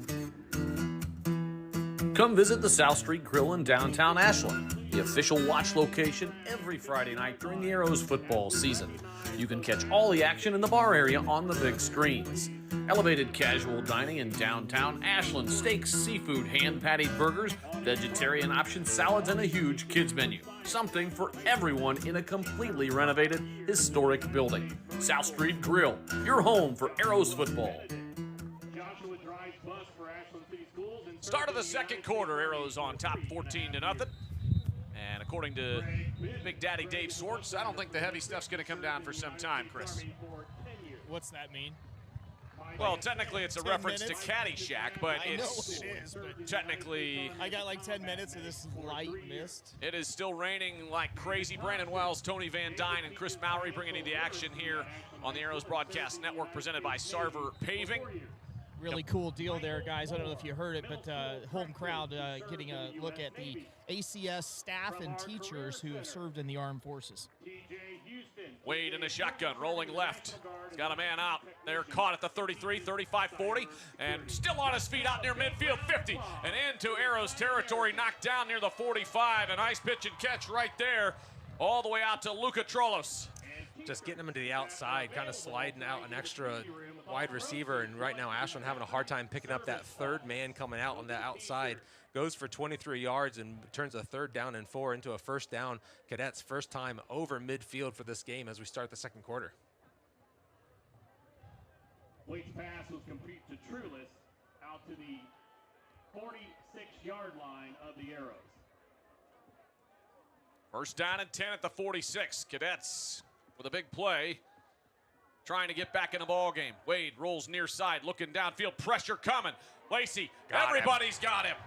Oh, Briggs comes and brings the heat. Good job by the Ashland defense there, setting the edge, trying to get to the outside one more time as Wade, and just running that alley, forcing them back, and then those defensive tackles not giving up, just continue to haunt down this quarterback. That's going to be a sack for Brandon Briggs from the middle. Buda Martin also in pursuit. Brandon Briggs playing both ways here tonight and just wrestled him down to the ground. And after a huge pickup, big momentum shift to get that big sack, Tony. Yeah, loss of 9 after the big completion and 1st down. You kind of felt like maybe Coach DePue's got something going. They're throwing the ball well, and all of a sudden, now you got 2nd and long. So need to pick up at least 10 or 15 here just to make the next one manageable, but Coach DePue doesn't like what he sees. He's going to take his 2nd timeout here of the half. Timeout Linsly with 10:36 to go. 2nd down and 19 coming up for the Linsly Cadets. And coming up here in a little bit, we'll have our Fan of the Week brought to you by Valley Transportation. Looking forward to that. Don't forget to stay tuned at the half for the Bill Harris Halftime Show. We will be bringing you all the band and all their glory, as wet as they will be out on the field. And I'm sure that my daughter is happy to not be out there tonight. But Marty Krall and company, fearless. That band is undefeated.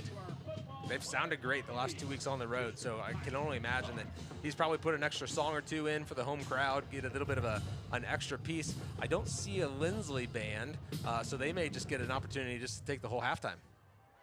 We'll have that halftime show courtesy of Bill Harris. In the rain. Well, as Led Zeppelin said, you are a fool in the rain, my friend. Yes. No offense, of course. Brooks in a shotgun. Wade under center. 2nd down and 19. Ball at the 46. 4 receivers. 45 to the rather now. Side here. Pitch to Brooks. And he's back out near midfield. Hoffman in on the tackle. Pickup of 6 there for Brooks. Just really trying to overload one side. 3 receivers all kind of bunched up there tight, kind of like in a tight end position with 1 wide out.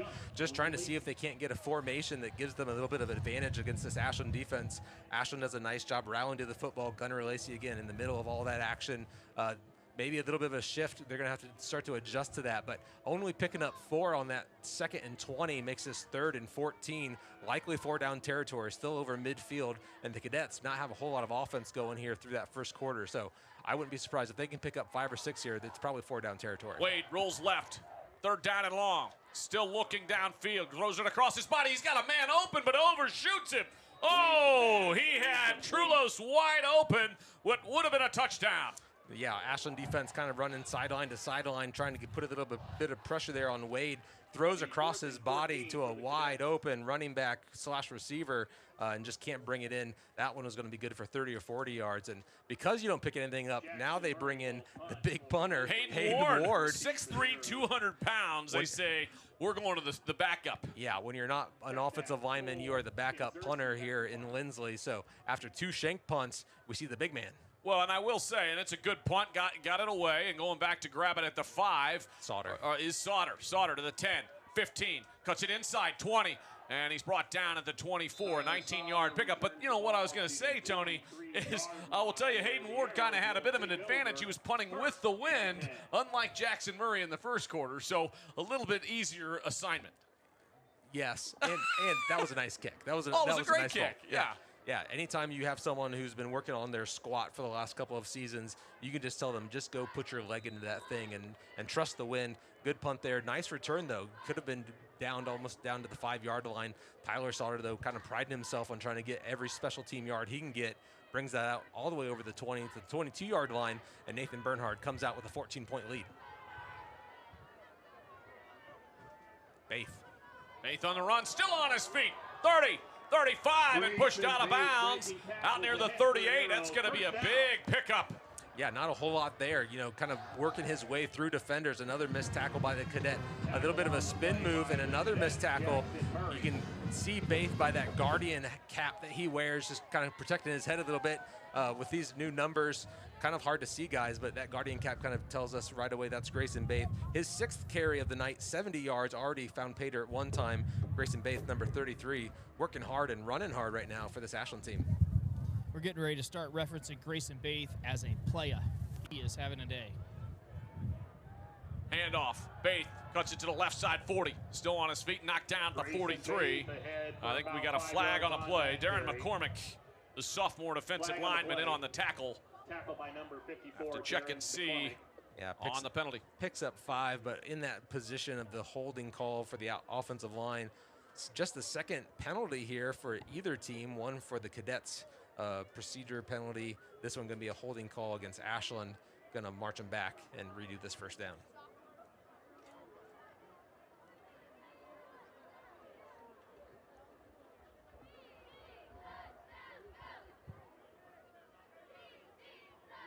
Still first down for the Arrows. It'll be first down in about 20. First and 20. Marked back at the 28. Arrows going right to left here in the second quarter in the camouflage jerseys and black pants, black helmets. Cadets in all white with orange and black trim, black helmets. We appreciate the color variation. Thank goodness. We've had some white jerseys against gray jerseys in the past. Yep. And now we've got a whistle and what? Timeout, Arrows. Not in alignment. We'll take a quick break as well. Be right back after this. Timeout.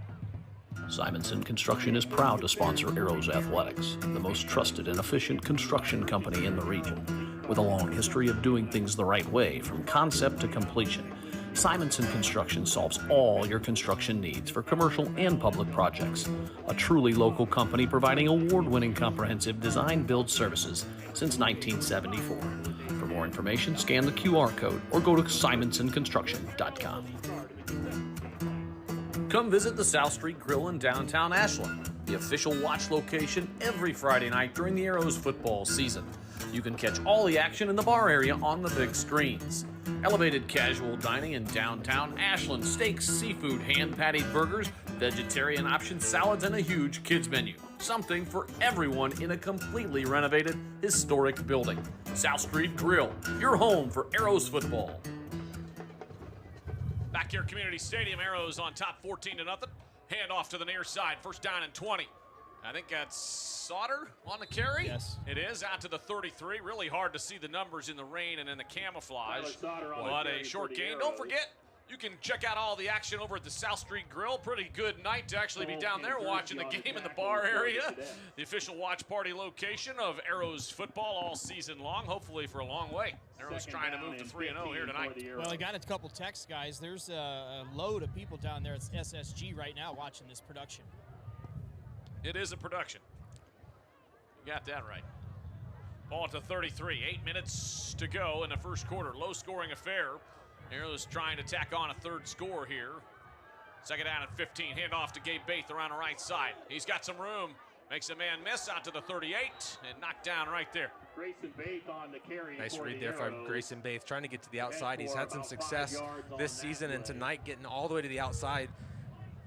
Wide receiver kind of taking that defender to the inside, but Grayson just showing a little speed burst, getting enough to pick up 5 or 6, making this third down and manageable. After that holding call, though, still going to be 3rd and 9. Nathan Bernhard just 1 of 3 for the night. That one going for the touchdown strike to Gabe Baith. Another one just kind of sliding through the hands of Killian O'Brien. Looks like pass number 4 coming here. Bernie in a shotgun, trips to the near side, back to pass. Nathan looking downfield over the middle, got a man and overshoots him, intercepted. Going the other way, Jackson Murray has it, and he's tripped up at the 47 and a late flag. And that will be a turnover and a big one. I think he had his receiver. I'm not sure who that is on a quick post route, just kind of sails it just a little bit. DK. Dakota Crudy. Yep, and just overshot him, and I think might be maybe a helmet to... I don't know. I'm not sure what the flag is going to be on the tackle on the return, but the Arrows. It could be a blindside block. It could be a block in the back. Yeah, all sorts of options once there's a change in possession. Not sure even what team this is going to be on. Going to let the officials sort this one out.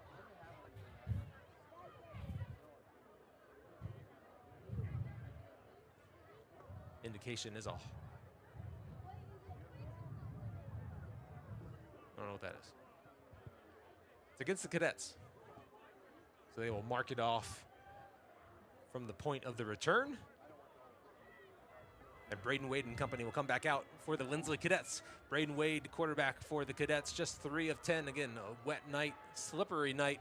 Having a hard time throwing the ball down there, but Chris, looks like it's slowing up a little bit. Yeah, it is. I actually got out of the tent, braving the elements. It's really not anything other than just windy and a little bit of spitting rain here. They will take over 1st and 10 from their own. How about that 33-yard swearing in of line. Hayden DiPuccio in pregame, guys? That was really awesome, and hats off to that young man who's going to go serve the country.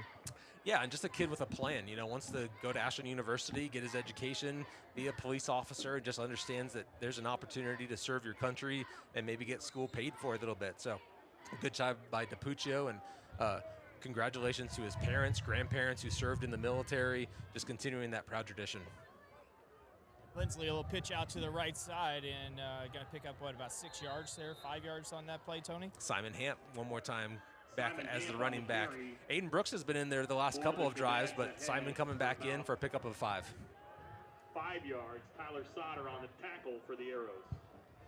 You heard PA man Dan Chandler talk about Tyler Sauter. He's having quite a good game again tonight, Tony. And you know, the thing that I've noticed early is the defensive line, after that first drive that Linsly had a lot of success with, they've really found their ways getting in the backfield and getting pressure with 3-4 guys. 2 guys in the backfield here for Linsly. Looks like an early jump. Little pitch to Hamp, and he is lit up. Good job by Tyler Holt, not waiting for him to come, but going after him. Hamp gonna lose one, but you can just see Tyler Sauter at the bottom of your screen here. Kind of a false start, too. Holding ground, yeah, he jumped early, and then taking ground. Sometimes those defenders, you know, when you're younger, kind of wait, and you catch the running back, and you're not aggressive. Tyler does a nice job coming up, forcing the action, looking for that tackle for a loss. Now driving him back, bringing up 3rd and 8 here for the Cadets. That was Tyler Holt right on the end coming up. Yep. Good tackle there by the senior. 5:49 to go in the first half. Arrows up 14-0. 3rd down and 8 coming up. Wade looking downfield, got a man, Trolos, and can't hit him. Double coverage, tough decision, and incomplete. Ashland defense starting to figure this out a little bit, bringing a little bit extra pressure, not with men, but just kind of taking away that outside run that Wade wants to do, run into his left, and as a right-handed thrower, kind of odd to see him throw against his body, but once again, trying to find Luca Trolos. One big catch for Luca for 24 yards, just one of the 3 completions here for the Cadets and Coach Depew. Going to bring up 4th down, and once again, the backup punter after a couple of shank punts, and this snap not great. But he gets it away. Gets it off. And a pretty athletic play just to get rid of that, and they're going to down it out near the 45. So about a 21-yard punt for the Cadets. Arrows will have great field position here, up 14-0. Chris Mowry is going to check in with our Valley Transportation Fan of the Week. Well, it's time for you to go showtime. This is Krish Patel, a senior here at Ashland High School, and what are you wearing, man? I mean, I got the overalls on, got to represent for USA night, got to go all out for the week, you know? I would say you're wearing a garbage bag. Well, it's because of the rain. You got to adapt to the weather.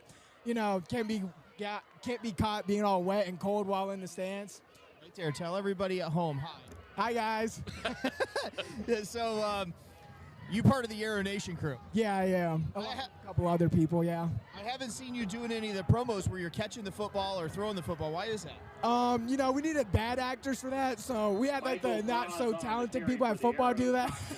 So are you the brains behind the operation, you're saying? Part of it, yeah. I'd say it's like a group effort between all of us. You know, all 4 of us work together every week, discuss what we need to do, get it done.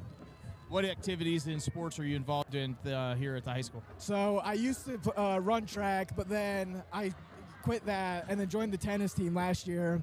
I'm also part of the ski club, and this year I decided to join the golf club or golf team because why not? How's that handicap? We don't talk about that, you know. I love golf. Have you got it under 100? Yeah. Oh wait, like score? No. I'm like 120, I'd say. Oh, you can beat well. Really?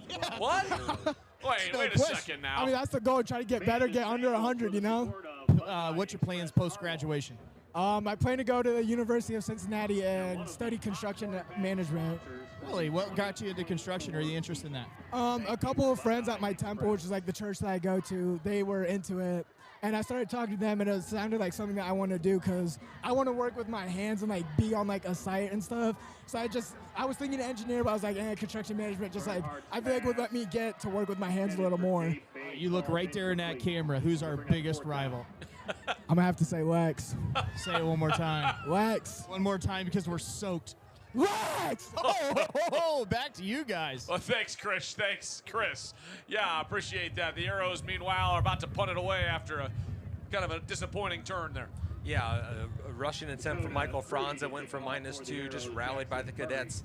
A drop pass there by Jaden Goings, and then, third down and long, just a lot of time for Nathan Bernhard, plenty of time in the pocket. Just couldn't find an open receiver. He fires one out there to Killian O'Brien, but never really had a shot at it, just kind of throwing it out there. Brings out the punting unit and going to at least flip the field a little bit. 4:33 to go here in the second quarter. Ashland still leads 14-0. Yeah, Crudy punting against the wind, just happy to get rid of it cleanly, honestly.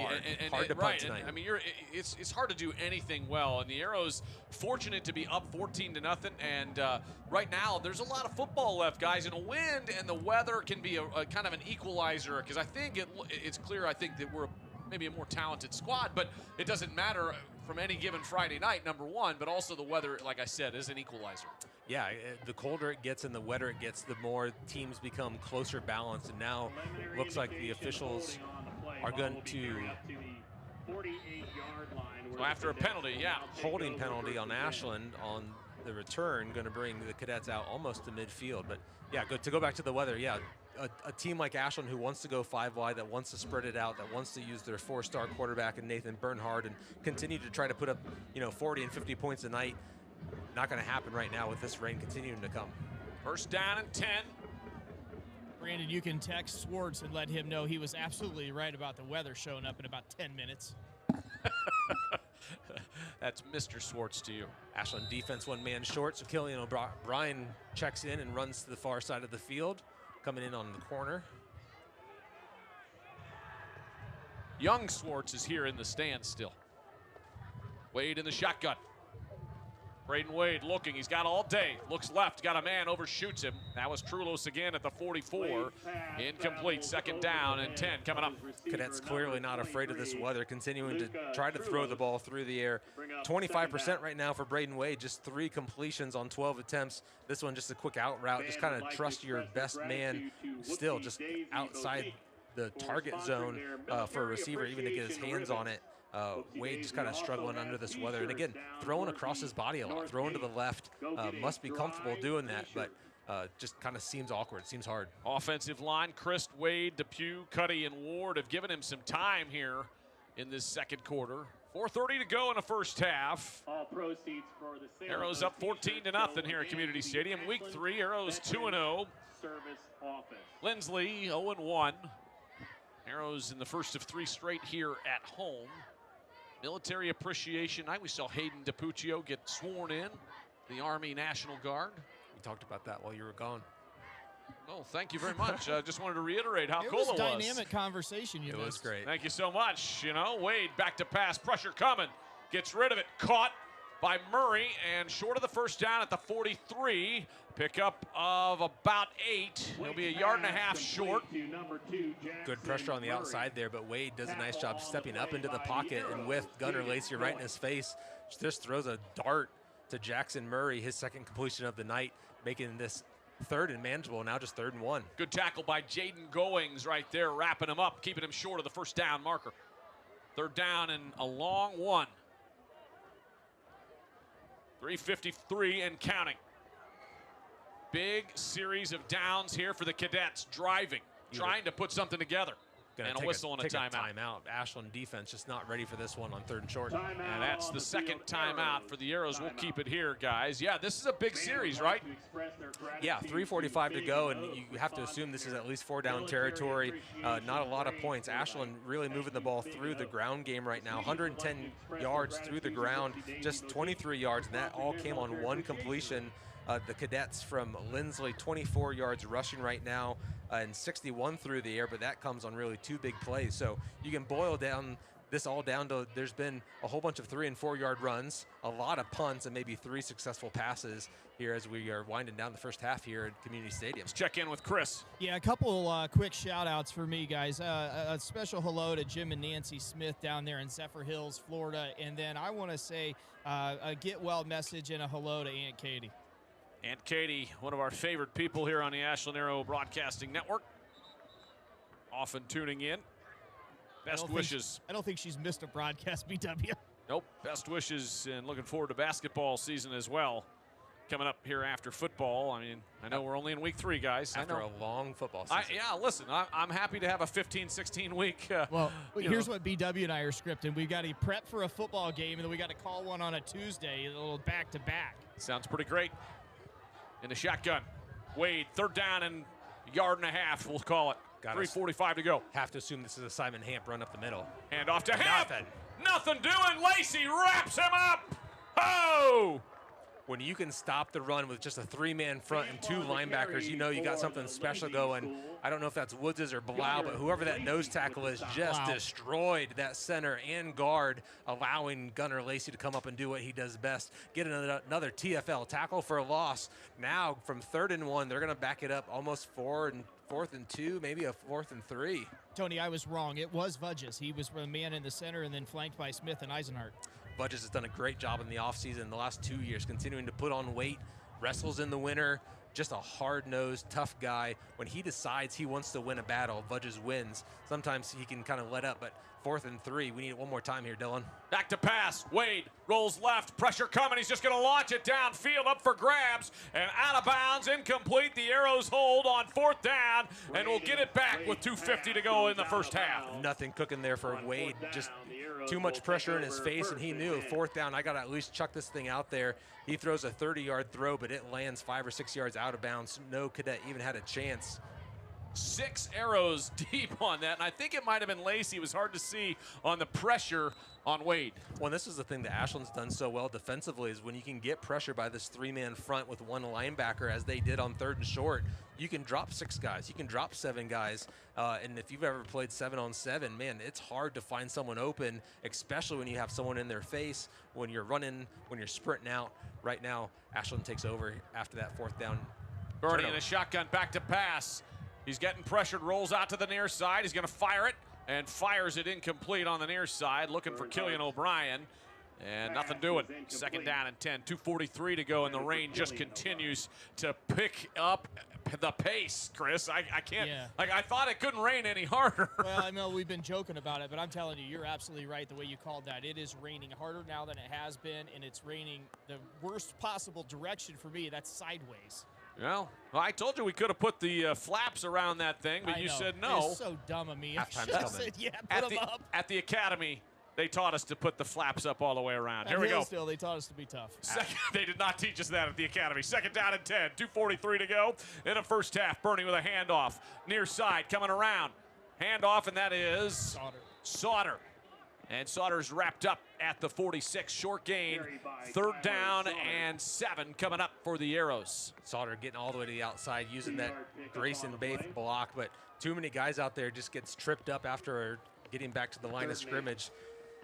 Tyler falls forward for a gain of 2, but again, Nathan Bernhard, 1 of 7 here in the first half. That one going for the touchdown to put up that 2nd score for Ashland, but with 2:11 to go here, probably just a running play just to keep this clock running and see if you can get to halftime and make some adjustments, because you're gonna have to come out here in the second half and become a running team for Ashland. 3rd and 8, Bernie. Got all kinds of time. Now comes some pressure. He's going to tuck it and run. Oh, he's got a chance to get the 1st down. Keeps going, rollers his shoulder, and he's all the way into the 40, the 38, all the way down. And take a look at the Sarver paving replay. Good decision by Bernie. Yeah, that one goes for 17. A nice block, good pocket. gets first contact after 5 yards, and then 1, 2, 3, 4, 5 on the replay. Here comes the 6th guy, 7th guy, just refusing to go down as the 6'5" Nathan Bernhard.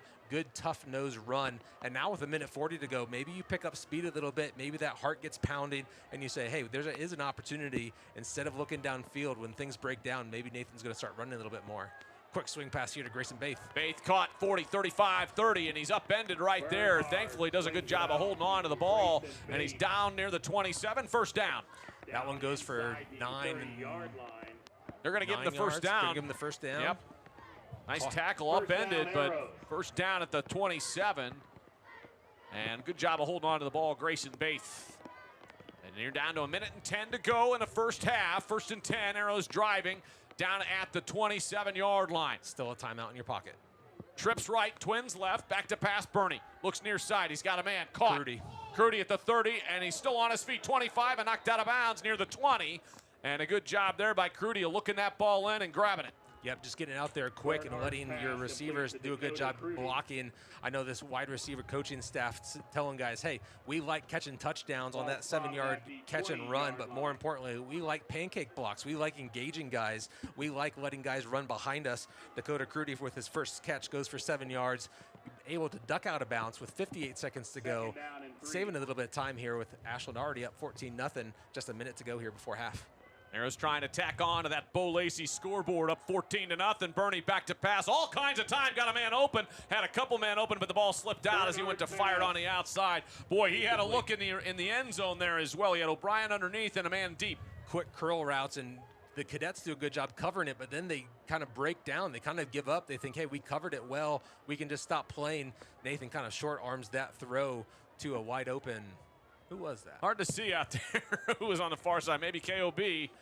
I think he's on the near side, but hard to tell. Either way, 3rd down and 3. Ball at the 20. 52 seconds remaining in the Ward Realty first half. Bernie in the shotgun. Grayson Baith in motion. And it's a keeper up the middle. Bernie still on his feet, down to the 10. And now you might start thinking about that timeout. It's going to be 1st and goal at the 9. Clock stops until they set the ball. 46 seconds to go. Now in the red zone, the Ashland Eye Care red zone. Arrows trying to make it a 3-score lead. Nathan doesn't do it very often, pulling that read option, but Grayson's done such a great job of becoming a threat. 77 yards right now for Grayson Baith through that first half. Linsly respecting that outside run, and Nathan's able to pull it. Gets another BB&C first down, and now he's firing in the end zone to the corner. Oh, off the hands. Pass, incomplete. Take a look at the Sarver Paving replay. Here it is. 1st and goal. Yeah, good job by Nathan Bernhard. Just taking a shot here right from the line. Just got separation. Couldn't bring it in. Number, Crudy? Tony, this is the play right here. You took a shot on 1st down. You got the clock stopped. I think you run the football here, whatever your best run play is, and then you got that timeout, right? And you got 2 shots at the goal line here. I'm throwing it. That's what I say. It is a typhoon. That makes a lot of sense. Bernie back to pass. V agrees. Rolling right, pressure off the edge. He's going to tuck it and run. That wasn't planned. Bernie up the middle. Dives for the end zone. He's in. Touchdown. Nathan Bernhard just cool as a cucumber under pressure, understanding, hey, there's been lanes to run. Looking to the outside, had a guy, but too much pressure in his face, and sees a lane open up in the middle. One quick stiff arm, and he dives into the end zone for an Ashland touchdown. 4th carry for Nathan Bernhard. This one goes for 9 yards and puts it up Ashland by 20 with an extra point forthcoming. Tony, can you explain to my partner up there what a quarterback drawl is? Wasn't planned. O'Brien out to kick it. Extra point is up. And it is good. Arrows up 21-0 with 19 seconds remaining here in the first half. Pretty impressive drive there, you know, getting the ball back just with over 2 minutes to go, and Ashland could have just kind of ran that ball out. Nathan Bernhard, though, 2 big 3rd down conversions on 3rd and long. Good job there by number 10, using his legs, not asked to be a runner, and he's not an elusive runner. He's not even that fast of a runner, but trying to pull down a 6'5", 230-pound quarterback. Hard to do, and right now the cadets struggling in the rain, tackling. Good job there by Nathan. Just will to win, puts up a 3rd touchdown here for Ashland as 19 seconds left here in the 2nd quarter here at Community Stadium. Stay tuned for the Bill Harris halftime show. The Ashland Arrows marching band will take the field in the driving tsunami that's taking place here in north central Ohio. And you'll That tsunami arrived from Charles Mill Lake outside of Route 30. Carson O'Brien to kick oh off for my the goodness. I don't think we've seen a squib kick yet from Carson, but this may be the time. No squib.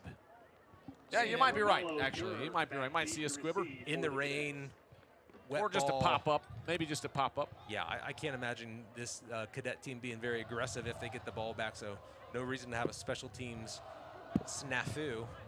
Fans, the cheering section getting into it here on Military Appreciation Night, dressed in the red, white, and blue. It's a squibber. Good call, Tone. And off the hands and out of bounds of the cadets at the 5, or the 20 rather. And off the hands of number 5. How's that? There you go. Thank you very much. That's George Mamakos. Ball will be spotted at the 20-yard line. George, just a young freshman, getting a lot of playing time, actually starting on defense as a defensive back. 5'7", 145, but playing pretty well here for a 14-year-old. 19 seconds to go. I expect Coach DePue maybe to just take a knee and head into the half. Coach has been doing this for a long time. Yeah, 19th season here for Coach DePue. Took over for his father, who he played under, who coached for 24 years. So there's been a DePue on the sideline for the Linsly Cadets. 33 years. It doesn't look like Coach DePue's taking a knee either, is to say. So here we go. They'll go 3 wide and Wade in the shotgun. This is wild. Well, you never know. Hey, look, you come to play. Things happen. Back to pass, looking, rolls left. Just going to launch it downfield, guys, and almost intercepted at the 40, incomplete. Pass incomplete.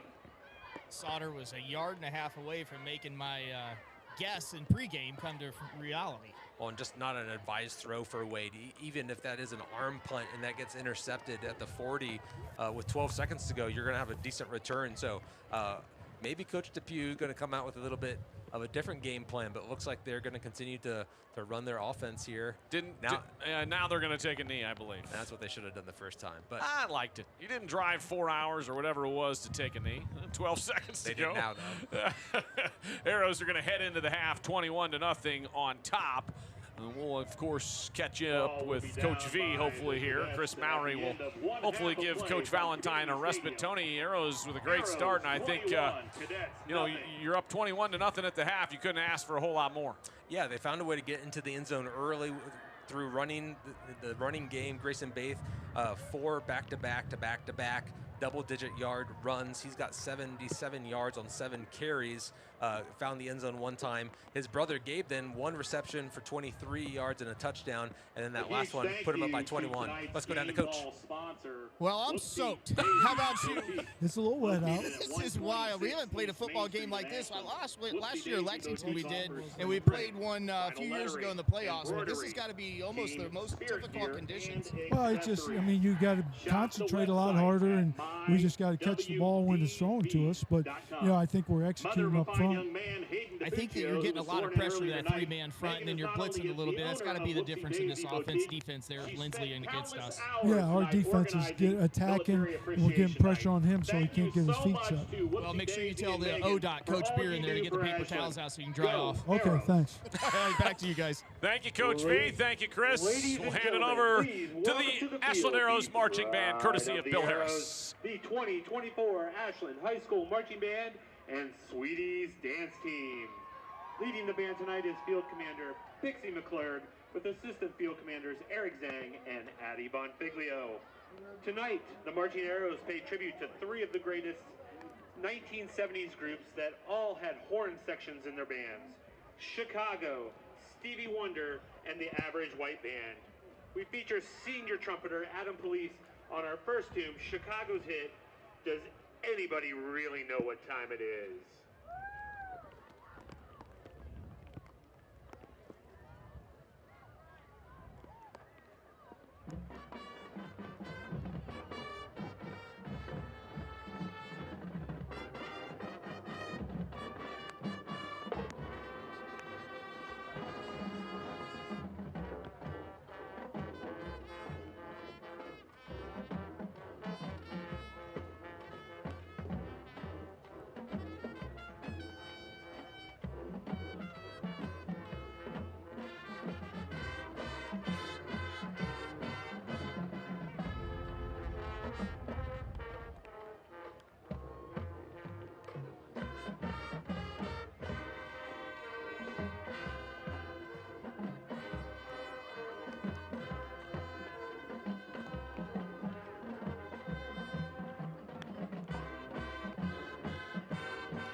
Now welcome the Sweeties dance team to the field.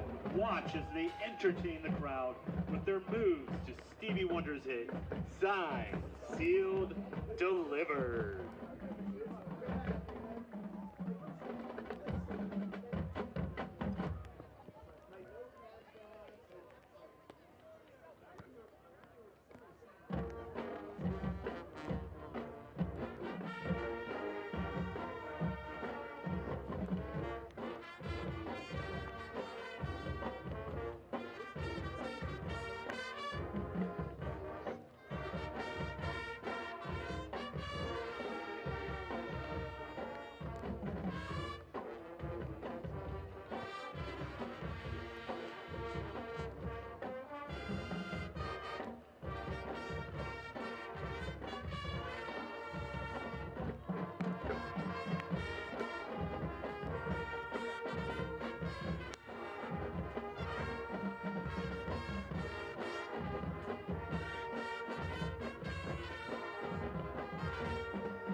To round out tonight's 70s show, we feature Adam Police on trumpet once again, as the Marching Arrows perform the Average White Band's 1974 hit, Pick Up the Pieces.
Ladies and gentlemen, the Ashland High School Pep Song.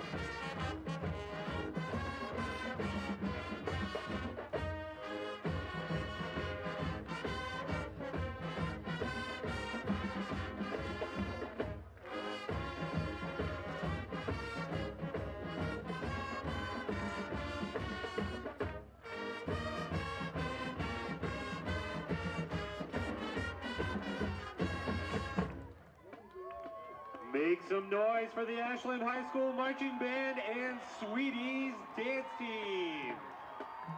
The Ashland High School Marching Band is under the direction of Marty Krall, with assistant directors Cameron Diedrich and Tanya Krall. Percussion instructor is Adam Kime, and maintenance supervisor is John McQuaid. Sweetie advisors are Melissa Merkel and Zoe Jenkins. This is Michael Zickafoos, the voice of the Ashland Arrows.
Fans, get your 50-50 ticket out. Worth $307.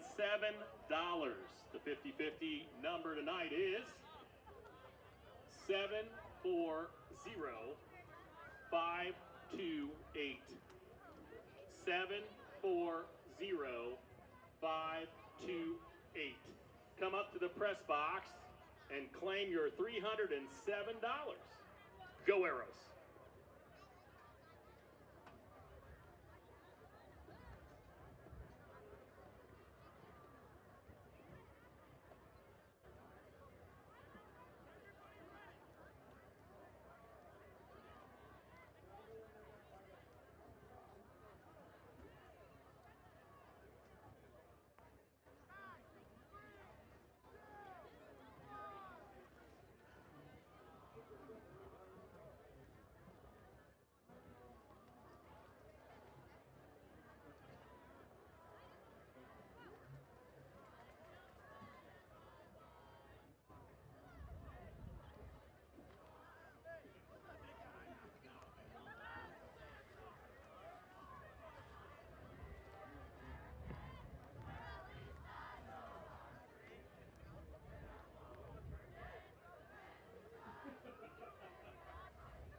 Halftime here at Community Stadium. Arrows on top 21-0. Brandon Wells and Tony Van Dyne and Chris Mowry. Chris will be joining our fine Superintendent Steve Paramore here in just a few minutes on our sidelines with Steve, brought to you by Janny, our good friend Rich Story and company. Arrows really in control, Tony. It's been a interesting game. The weather obviously playing a major role in what's going on. You know, I mean, I'm not sure what else to say. It's kind of a clunky game, but, you know, you start the season 2 games on the road. You're 2-0. You come home. You enter a game that, you know, there was some rain in the forecast, but nothing like the typhoon, as Typhoon Mowry called it. Yeah, I think there were, you know, little spots and little dots, and we thought, hey, we may have a couple showers here, but nothing too bad. And it's been consistent rain for the last 30 minutes, which has really limited both of these teams just to become running teams. And this is the 3rd week now that Ashland's had to kind of adjust the way that their offense is running to try to figure out ways to win. And this is what happens through a long season. You know, we're only here in week 3, but week 1 we started out at River Valley, and they kind of dared us to run the football, and we were able to do that in a good weather game. And Nathan Bernhard went for over 100 yards, and we really kind of dominated that line of scrimmage. Last week at Marion Harding, they kind of said, hey, we're going to press you on the outside with man-to-man coverage, and we're going to say we want you to beat us throwing the football, and we were able to do that with 5 passing touchdowns and several rushing touchdowns in that 53-point effort for the Arrows. And then tonight, not by choice, but by kind of saying, hey, the ball's wet. It's hard to see, whether the ball's slipping a couple of times out of Nathan's hands for incomplete passes. One he overthrew for his first interception of the season. A couple drops, just 3 completions right now for Nathan. 1 touchdown, 1 interception. But Ashland's finding a way to adjust, as that second quarter progressed on, and a nice 2-minute drive to get the 21-0 halftime lead. And I'm sure Coach Valentine's talking to his guys to say, hey, this is what we prepared for, and this is why we have a variety of offensive plays. Are the adjustments that we're going to make. We saw Linsly get a lot more aggressive defensively, starting to bring a lot more defensive effort, trying to stop the running.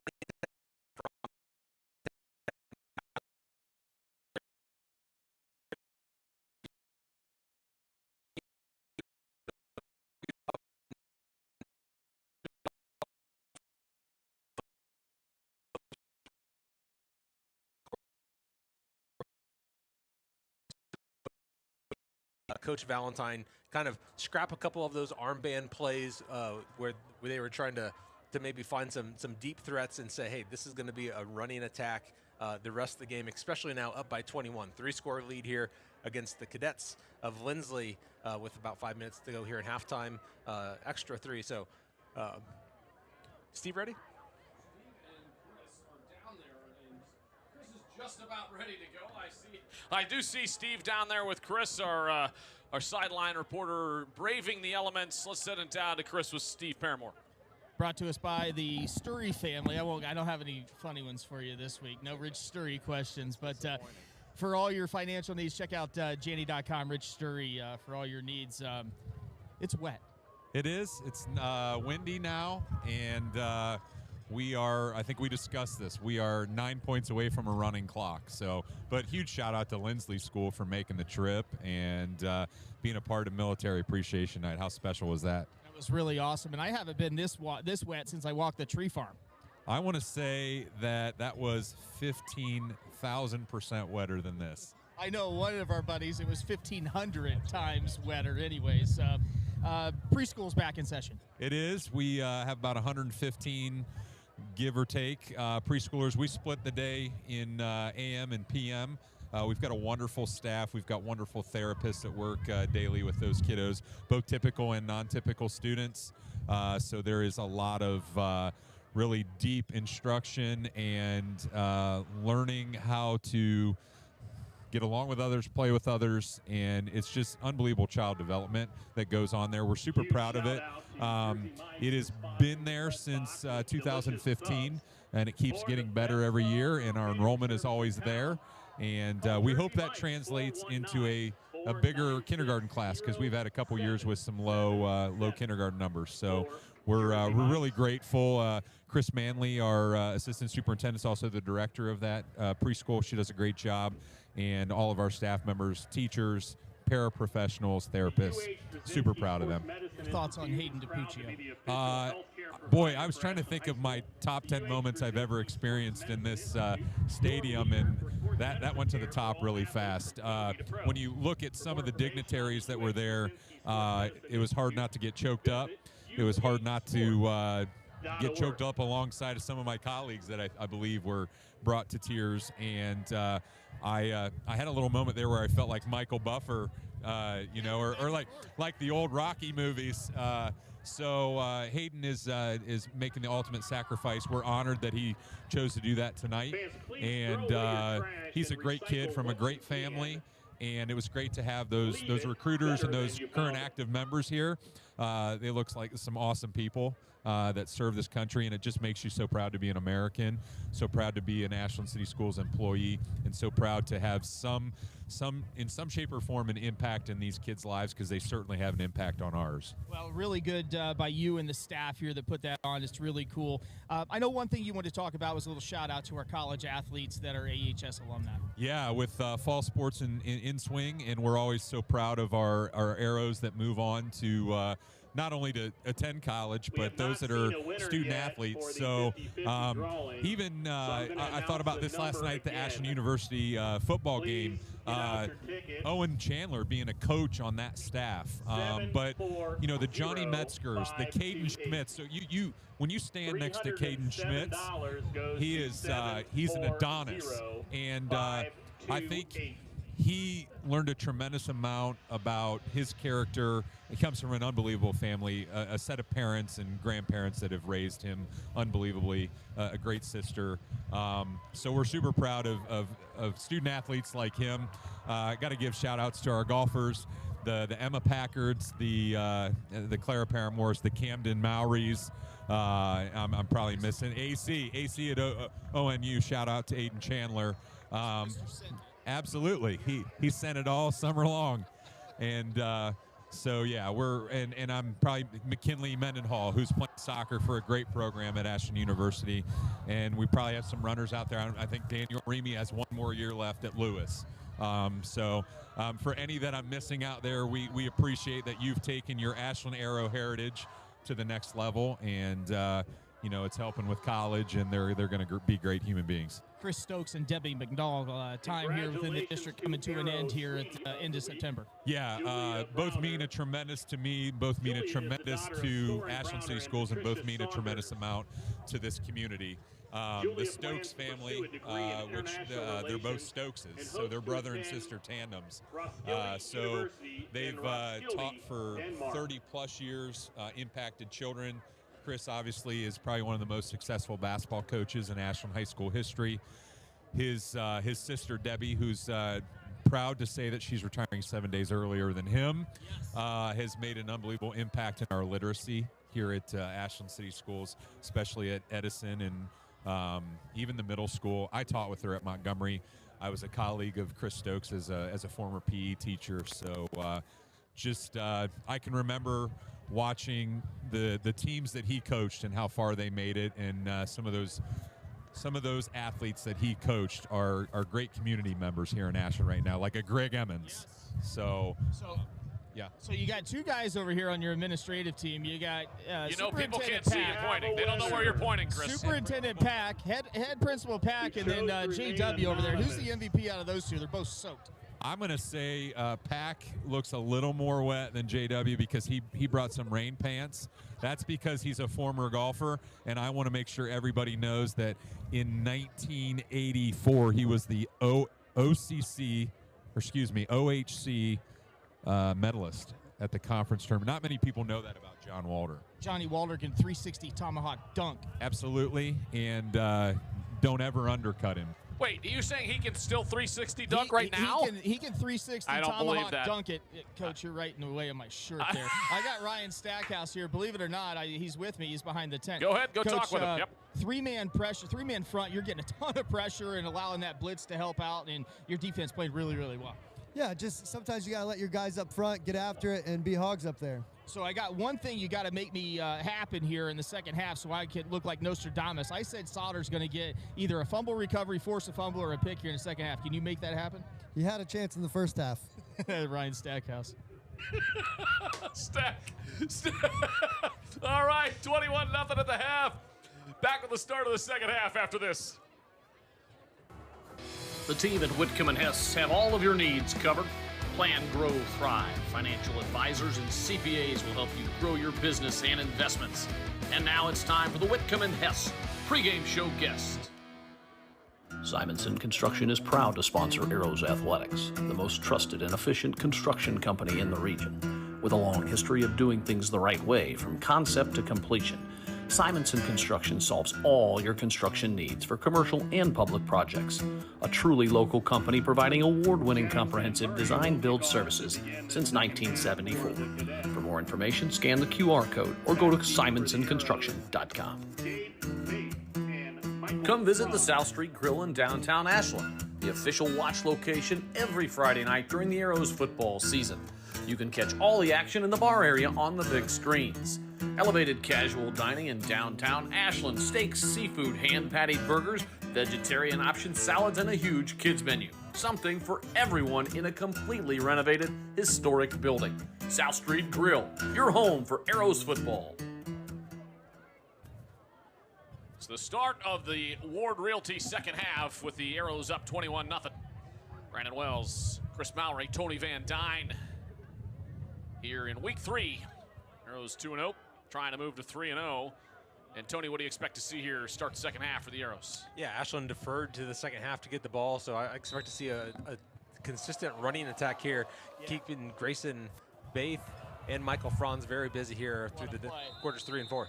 Nice job. I think that was Josh Ngani, one of the up men, coming up and grabbing that, Chris. Yeah, absolutely. He looked like a center fielder going to catch one in the hole there and dove and got on that football. Obviously, as we know, that's a live football. Great job by Josh Ngani. Not sure if that was a planned play or if that's just a line drive. Just see if that can't bounce off an up man for the opposing team. But Linsly just firing a kick straight ahead. Nice recovery by Ashland. Going to have good field position starting here at the 32-yard line with a 21-point lead here in the third quarter. Arrows football here on the Ashland Arrows Broadcast Network on YouTube and over on 1340, brought to you by Headstrom Entertainment. A handoff to Michael Franz, who we hadn't really seen offensively since the first quarter. Take a look at that one on the Sarver Paving replay. Yeah, just a play that they probably drew up at the halftime, just saying, hey, we're going to continue to run the football. Michael Franz gets 7 or 8, falls forward for another 3, enough for a first down.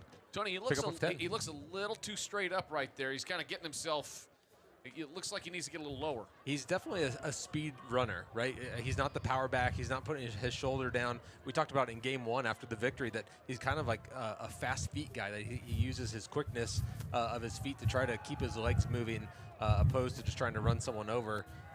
Successful for Michael Franz, couple touchdowns, and then you go to Tyler Sauter there, you can see him in the bright orange cleats. He runs with his head down. He runs with his hips down. He's just looking for contact. Nice run there by number 5. Pick up a 4. And Flag on the play, though. Ashland kind of moving. Flag on the play. And the officials gathering to talk and see what exactly the call is. Still raining sideways here. Incorrect, boys. I'm outside of the tent. It is lovely. It feels like the beach in Pensacola right now. That's sarcasm, if you're wondering out there, particularly those on the radio side. 11:18 to go in the third quarter, just underway here in the second half. And the Arrows on top over Linsly, who came up here from Wheeling, West Virginia. Long drive, Tony, 0-1. They entered tonight. A tough assignment, obviously, coming on the road. And the Arrows, with a great start, 2-0 offensively. They have been a juggernaut against River Valley and against Marion Harding. They put up 21 in the first half in a rainstorm. Yeah, it just doesn't feel like it's going to be the passing type of game here for the Arrows, but still finding production, 162 yards right now, rushing on 21 attempts, more than 7 yards a carry. So they've been productive. They've been moving the football. As the rain at least slows down a little bit, the buckets have at least stopped. 2 running plays right now for Ashland. They're going to throw it here on first and long. Bernie DeBaith caught at the 35-40 and wrapped up near the 44-yard line. Nice pick up there of about 9. We'll see if they give him the first down. Oh, actually, back to the original line of scrimmage. My apologies. Yeah, after the holding penalty, just a quick throw out there to Gabe Baith. Again, going to be proud of those wide receivers kind of engaging those cornerbacks and safeties, just letting number 8 kind of navigate his way. Gabe's second catch here of the night. Good for 10 yards back to the original line of scrimmage. 2nd and 10. Gabe Baith, 1 receiving touchdown already. Cole Kenzerski on a tackle. Quick hitter over to the near side. Out and running is Franz. A nice pickup there. Down to Chris. Guys, a few updates from around the OCC that our watchers and listeners will be interested to hear. New Philly 28, Worcester 7. Villa Angelo St. Joe's. We talked about that in the pregame. That's a tough game for senior juggernaut. High. They're getting beat 40-0. So running clock at Arlen. Wow. And then a big one. Lex. A big surprise. Oh boy, here we go. The Colts of Clear Fork with 3 touchdowns and 3 extra points against a field goal for Lexington, 21-3. A lot of time left. Don't I know you're from Hillsdale, so you'll get this analogy. Don't count your chickens before they hatch. I'm a Bernie Browns in the fan. shotgun. Franz in motion, handoff on the jet sweep, trying to get outside. Trouble. Cuts it back inside. He's got some room. He gets in the 40. He's getting near the first down before he's swung down just short of the first down on 3rd down. Take a look at the Sarver Paving replay. Yeah, you kind of think you have Michael Franz kind of pinned up, and he actually retreats 2 or 3 more yards before finally taking ground and picking up a good 8 yards there on that first down. The previous play, just a quick hit out to Michael Franz again, just counting numbers, and they saw that Ashland had more receivers out than Linsly had defenders. So you just fire out that real quick to Michael Franz. 1 catch for him, first down. Go back to him on the running play. Ashland's got something cooking here, 2nd and 2. 4 wide, 5 wide. Quick hitter to Baith, caught. And he gets out to the 35, real close to the first down marker, and they're going to call it a first down with 9:17 to go here in the 3rd quarter. Arrows moving the chains. Yeah, not the play that they were probably hoping for. Always hope to get a lot more out of that play. Good job by the offensive lineman getting out, getting downfield, but just not a lot of space for Gabe Baith. But all you have to do is pick up 2 or 3. He's able to do that, and Ashland now sitting on the 35-yard line. Already eating some time off the clock. That's the best part. Nursing this 21-point lead and continuing to find BB&C first downs. Play action, or I should say read option. Keeper, Bernie trying to cut it outside. Not much there. And Kinzerski brings him down inside the 35. Short gain, if any. Yeah, kind of taking everything, taking away Michael Franz on the outside and nothing on the inside. So Bernhard has to pull that kind of reverse course, just trying to find space and avoid a hit more than anything. So going to lose a yard on it, but more importantly, opportunity to keep moving. Good adjustment defensively by Linsly right there. I think what you are alluding to, and you might see more of that, putting everybody up in the box and trying to make the Arrows pass the ball. Yeah, I think it's the right thing to do. Yeah, but both of these teams right now having success just with a 3-man front and a 1 linebacker. Some pressure coming right now for the Cadets. DK. Yeah, keeper. Yeah, and he is lit up just inside the 35, and short gain there for Bernie. We'll call it a gain of 1. 3rd down and long, 8.5 minutes to go in a 3rd. Had some receivers if he could have uncorked that thing, but too much pressure by the Cadets right up the middle. For the Cadets. Monday morning quarterback says, why didn't you just let that thing go? But it's another thing when you have a 270-pound nose tackle bearing down on you. Yep. So, Nathan getting what he can get, picks up 2. So now we're sitting at 3rd and 9. Ashland needing to pick up something big here. Trips right, Twins left. Bernie back to pass, looks right. Pressure coming off the edge. He's going to have to tuck it and run. 30. He's going to dive forward towards the first down. He's got it inside the 25, down to the 23, a pickup of 11. Nathan Bernhardt with a wise move. Yeah, just getting outside. The inside move there by the defensive end. Nathan sees that, kind of flushes outside. And then the Cadets just slow to attack. They're breaking down so early. They need to continue to take ground. We saw Tyler Holt in that 2nd quarter do a good job of attacking the ball carrier, going after him, kind of taking the action to the offensive player. This time, Nathan Bernhard able to be the aggressor as the runner, picks up 11 yards and another first down. 51 yards right now on the ground for Nathan Bernhard on 7 attempts and 1 touchdown for the big guy. Another BB&C car care first down. Handoff on the jet sweep. Franz coming around, cuts it inside. Oh, nice little shuffle move. Gets outside, and now he's brought down near the 16. But a pickup of about 8 for Michael Franz. And that'll bring up 2nd down and short. And that's where his running up right kind of helps him a little bit. A little shifty, a little fast, and then you can see his acceleration, and then he just stretches out that camouflage jersey. Would-be tackler just kind of hanging on. Michael Franz showing a little bit of leg strength, just kind of dragging that would-be defender a couple of yards, setting up 2nd and manageable, now 2nd and 4 inside the red zone. Tony, back to Bernhard as a runner. He's falling forward and gaining another half to a yard on every one of these runs by him. He's falling forward as he's tackled. Ashland Eye Care red zone for all your eye needs here in Ashland County. Go see Dr. Denbo, proud Arrow alum, and what a run right here by Sauter. Yes. Inside the 10, Tyler Sauter, a man possessed. That one's going to go for 7 yards, another BB&C first down. And again, Cadets just not tackling, not bringing them down, even dragging the big 340-pound defensive tackle, Adam Kotzen can't even bring down Tyler Sauter. And this is what we didn't see last week with a lead. We saw Ashland kind of back off against Marion Harding. We saw them kind of take the foot off the gas, and the Presidents actually bring a little bit of aggression before our Arrow defense stood back up on that nice red zone stand last week. Good to see Ashland bring some aggression, finish the plays, even with a 21-point lead. They are the aggressors right now on this football field. Bernie on a keeper. Wrapped up at the 5, gain of 3. We talked about this a little bit before, Tony and Chris, both, that in order to go from good to great, the Arrows need to have that killer instinct, put teams away. Yeah, and I think we're seeing that a little bit. The way they're ending drives, the way they're continuing to fight for first downs, the way that Nathan's not content just to throw something away and bring out the punting unit. If he needs 12, he's going to get 14 to make sure that this thing doesn't even come down to a measurement. He's going to make sure he gets more than enough. We've seen that on touchdown runs. We've seen that on third down runs. And now Ashland inside the 10-yard line. Keeper, Bernie, left side, rumbling forward, carrying defenders into the end zone. Bernie, touchdown, yes, sir.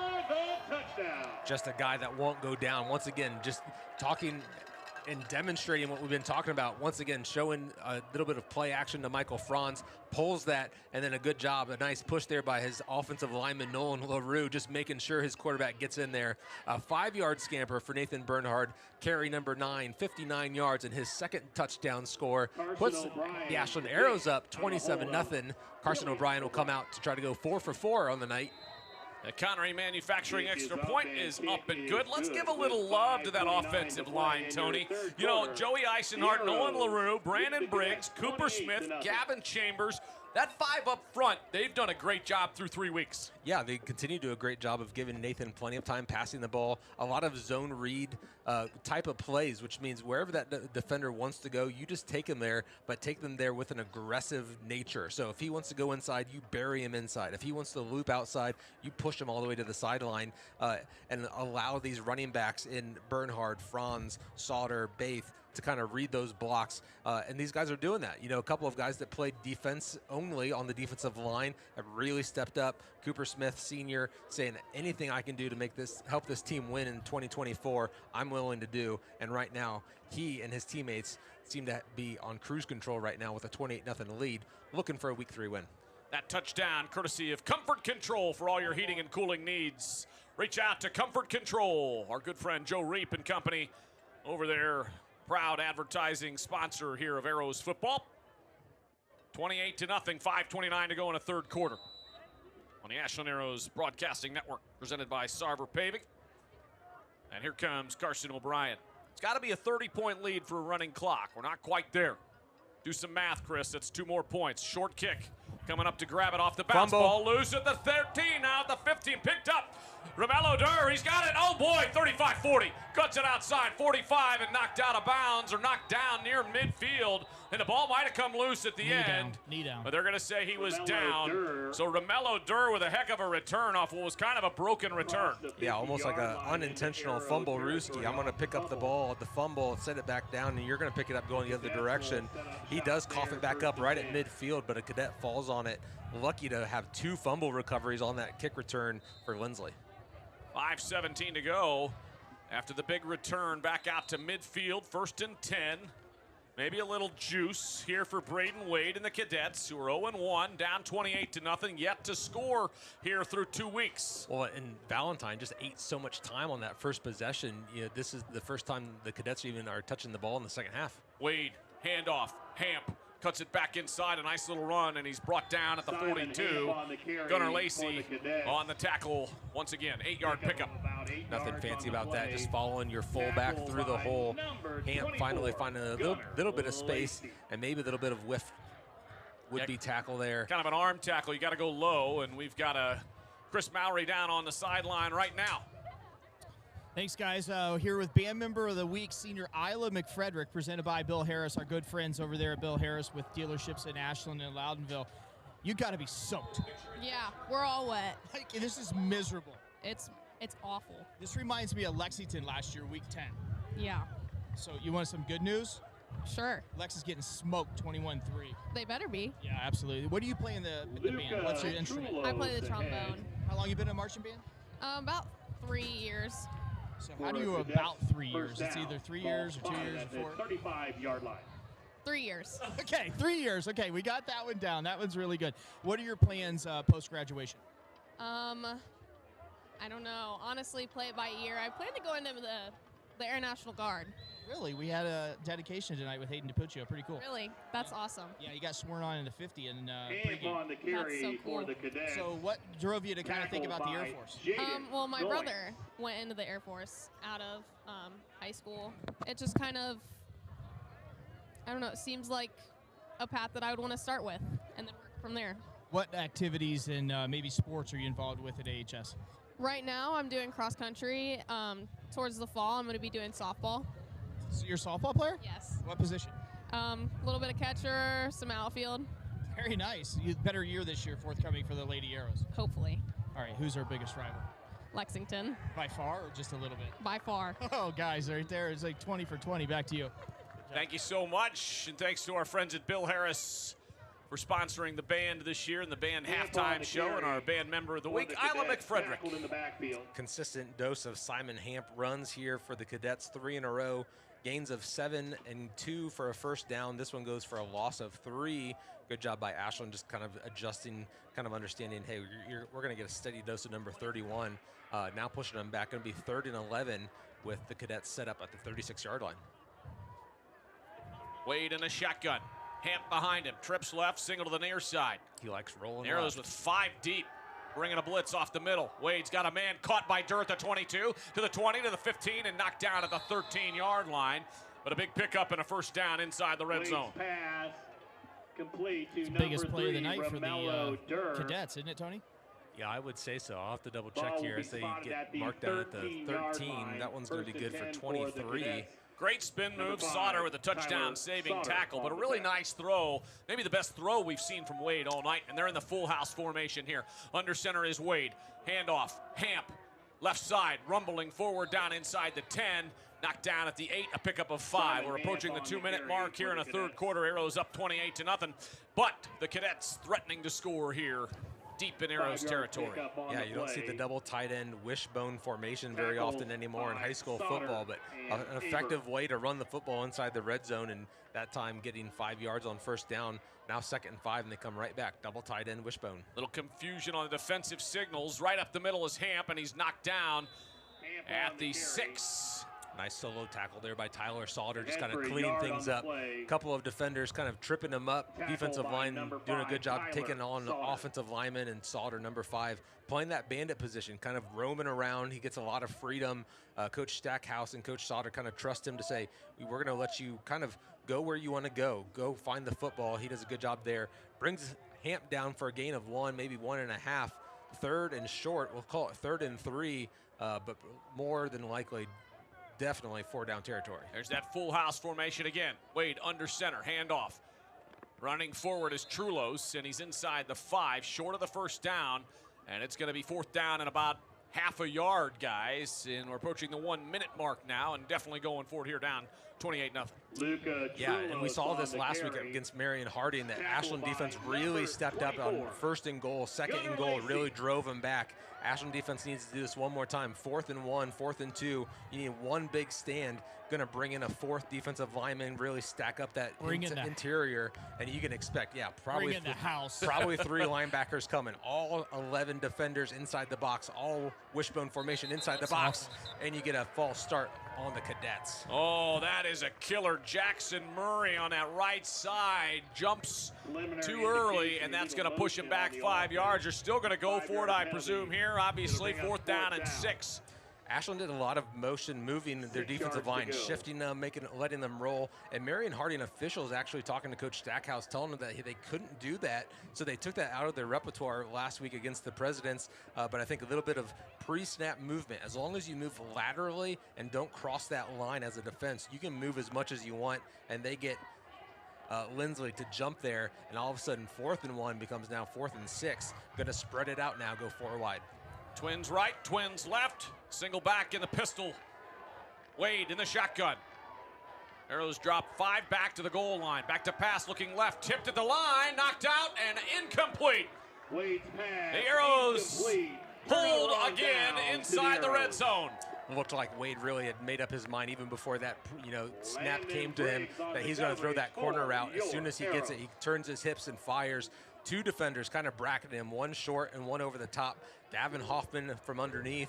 Not sure who was over the top on the safety, but good defensive call. Good job getting pressure. Ashland forcing another 4th down turnover on downs, 2nd of the night. Hey guys, a final from West Holmes. Dover, who we'll see on the schedule next year, 42. West Holmes 9. And that Lexington Clear Fork score has gotten wider, 28-3 Clear Fork. I can hear you smiling from up here.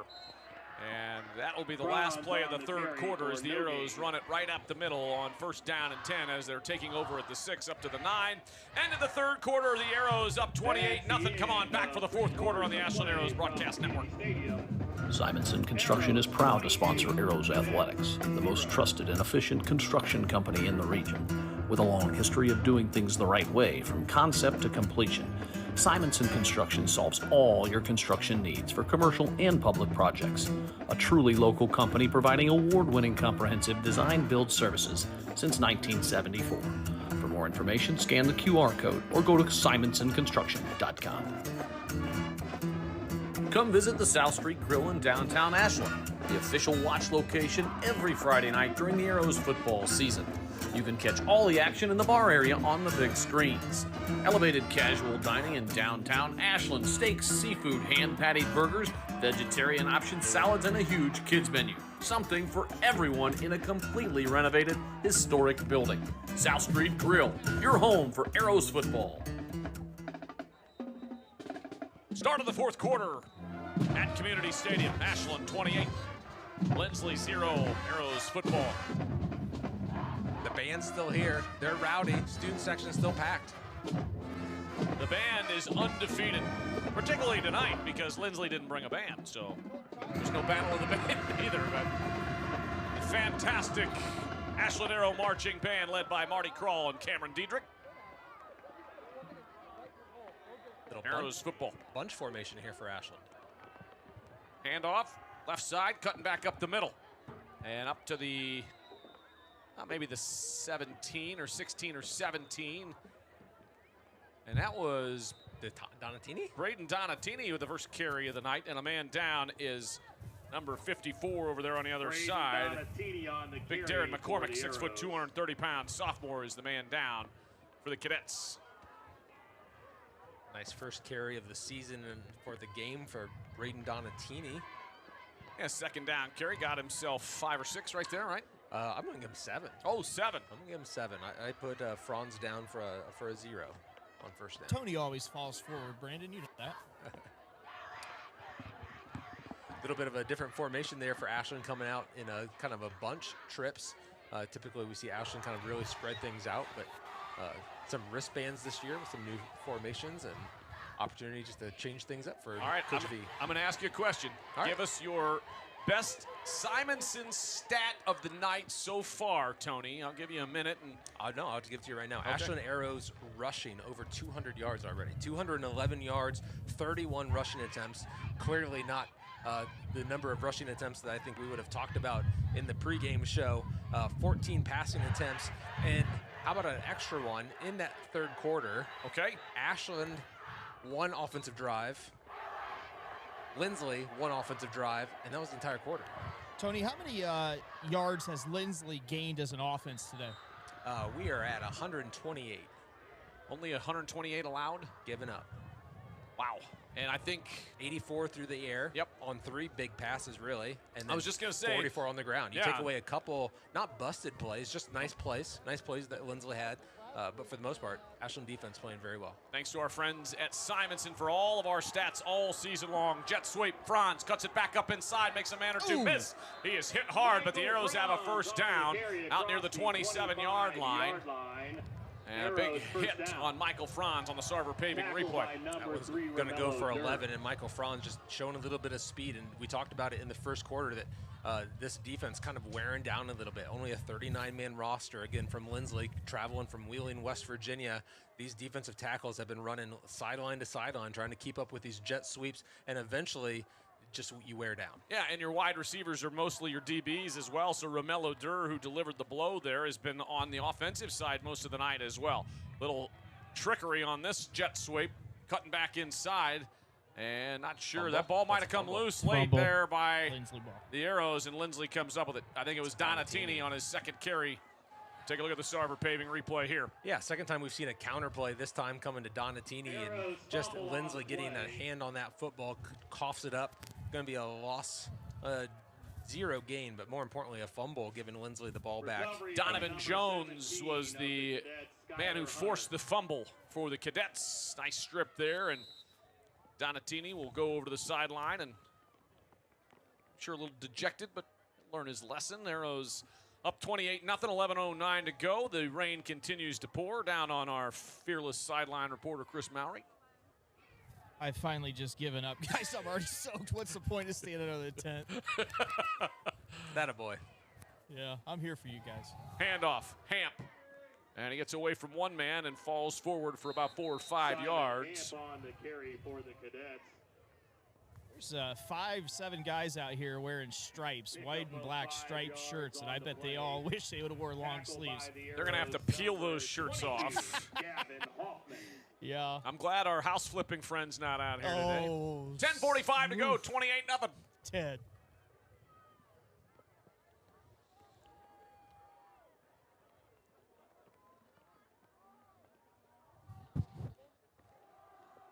Braden Wade hands it off. Short gain to the right side.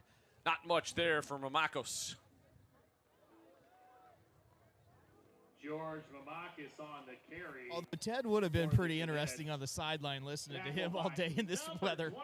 I love that guy. 10-minute mark approaching here in the fourth quarter in the Ward Realty second half. The Arrows have been pretty dominant up and down against a team that we thought we might have the upper hand coming into tonight. And guys, looking at the schedule going forward next week, you've got New Philly coming in here. New Philly's laying it on to Worcester, and that's going to be the first real big test, and obviously the first OCC game as that ball's thrown away, incomplete downfield, looking for Chulos.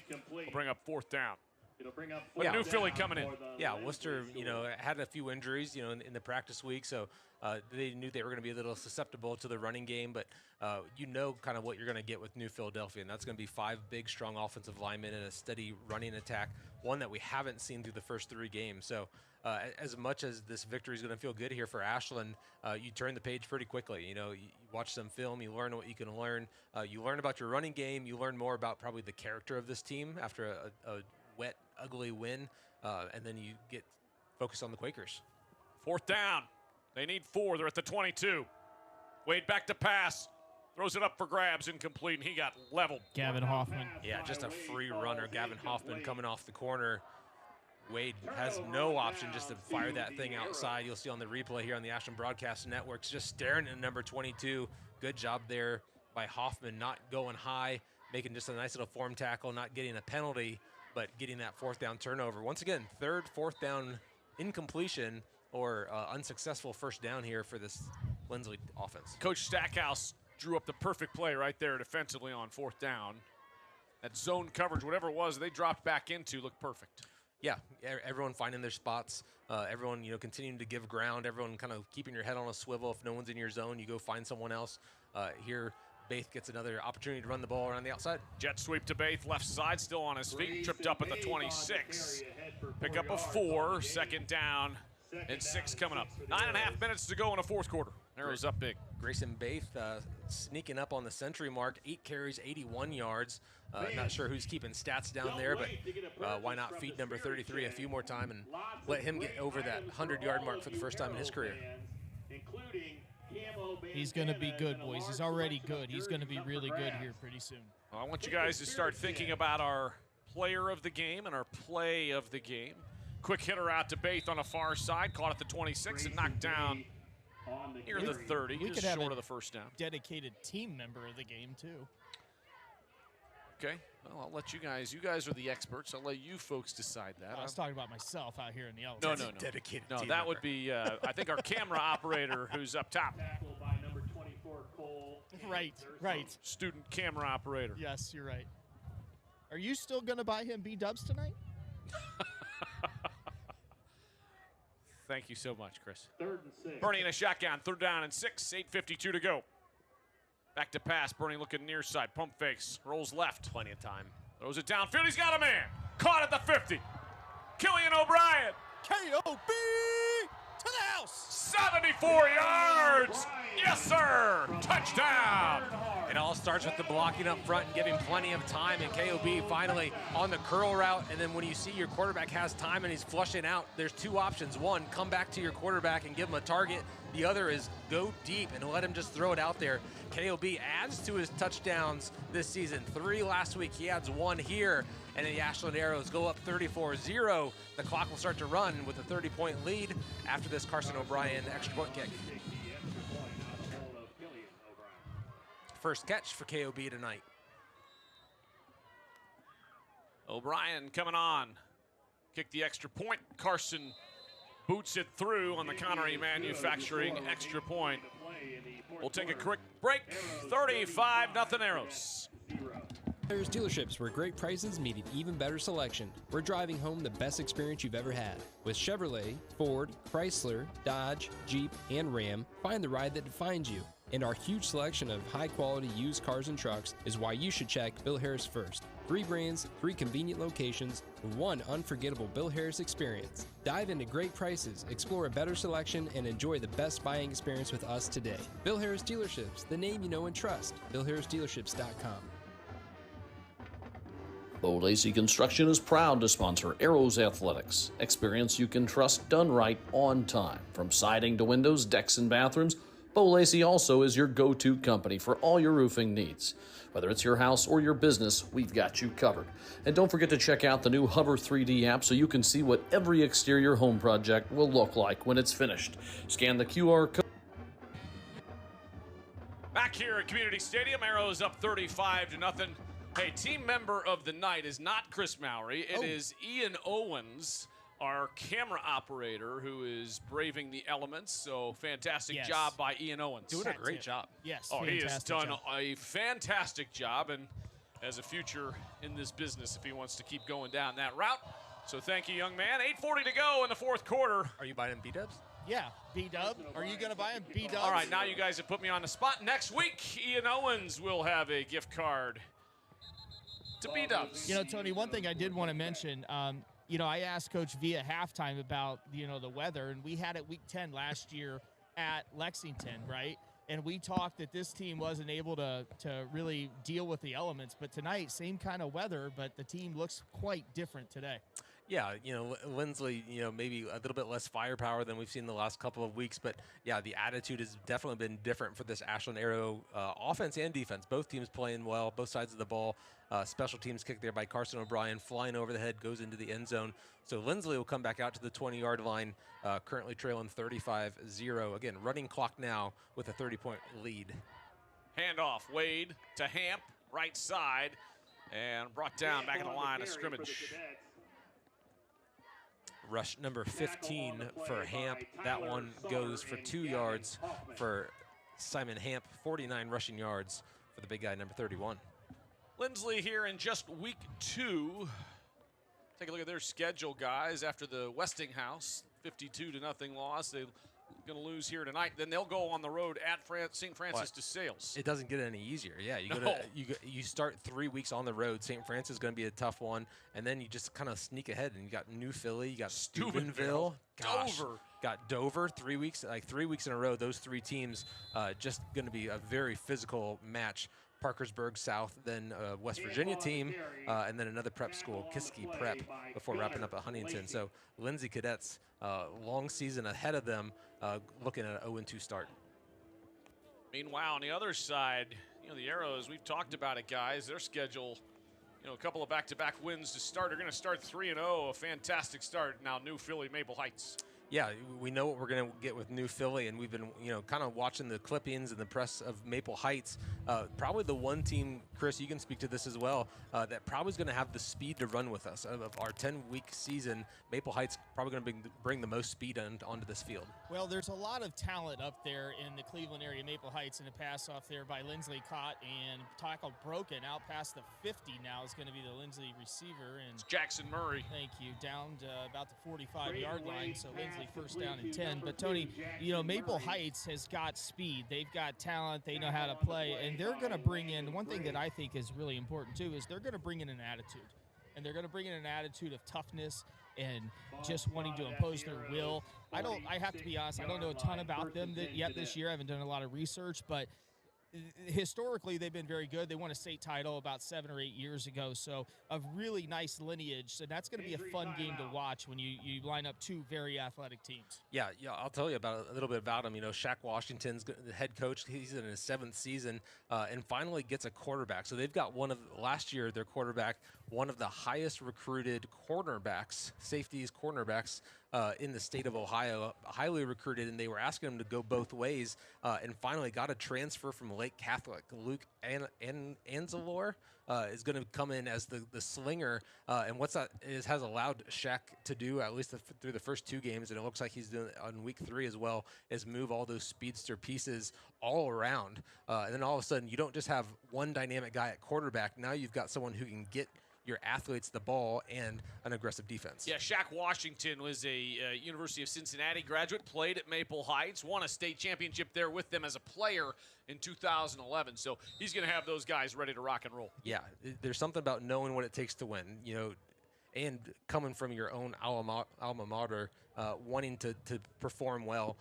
Yeah, make sure to come by here, Maple Heights, week 5, pack out Community Stadium. But the other thing that's really neat too, Tony, is we're going to have really different dynamic game plans weeks 4 and 5. As you mentioned, New Philly's just going to pound it at us, right? They're really tough up front on both sides of the line of scrimmage. They usually feature a running game. Last year they did that. And then, as we've just highlighted, Maple Heights is going to be athletic, slinging all over the parking lot. Take a look at this Sarver paving replay. Mamakis just gets absolutely ripped down to the ground by Gunnar Lacey. Wow. Side suplex, I think is what they call that. Another tackle for a loss there for number 24.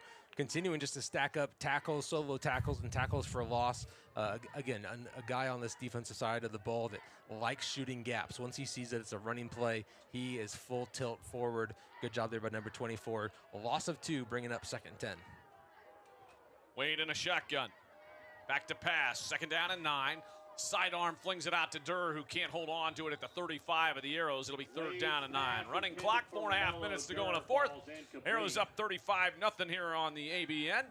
Presented by Sarver Paving. Guys, I watched Buda Martin there. He's playing right end against their left tackle, and he got a nice jump. I didn't watch the play. I watched specifically Buda, and he pushed their left tackle, who's not a little human being, back past where the quarterback was, one-on-one. Just incredible strength from Buda. What was his bench press? You remember this number? A little more than me and you combined at 460. Low snap. Wade grabs it, flings it out for Durr. Tipped incomplete, almost intercepted. He had Durr caught at the 35, but it could not hold on. Under 4 minutes and counting. 4th down and 9 coming up for the Cadets. How about this Ashland defense only allowing 6 completed passes on 22 attempts? 118 yards passing, given up a lot of that on that last play, a catch of 34 by Jackson Murray. But, you know, again, secondary just doing a good job being able to drop 6 and 7 because guys like Buda, guys like Dylan Vudges, guys like Grayson Blau getting pressure on that nose tackle. Joey Eisenhart, Cooper Smith on the other side. Again, can't say enough about this 3-man, 4-man front getting pressure on Braden Wade all night. Wade back to pass, looking over the middle, flings it downfield, tipped and incomplete. And that'll turn it over on downs with 3:16 to go here in the 4th quarter. He was looking for Durr inside the 20, and not much doing. Coach Stackhouse's squad going to pitch a shutout here after giving up a good amount of points in week 1 and week 2. Yeah, Tyler Salter just playing spy back there, reading the eyes of Wade.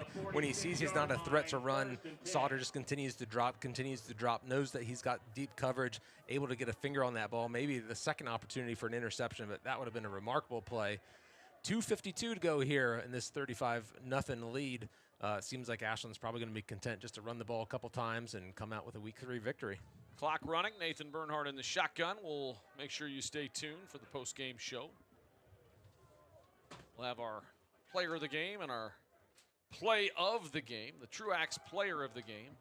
Handoff Franz up the middle. He's inside Arrow or inside Cadet territory near the 1st down. Down at the 45, a gain of 9 for Michael Franz. Just short of the, well, they're going to move it forward. Wow. Okay, and we'll call it a 1st down. 10-yard pickup for Franz. I think giving them a 1st down allows them to take a knee and finish this thing off. So maybe the official is just content to let him have that 1st down.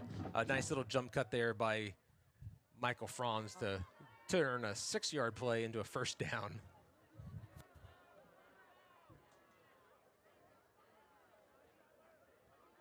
Ashland will come out 5 wide once again. Under 2 minutes to go.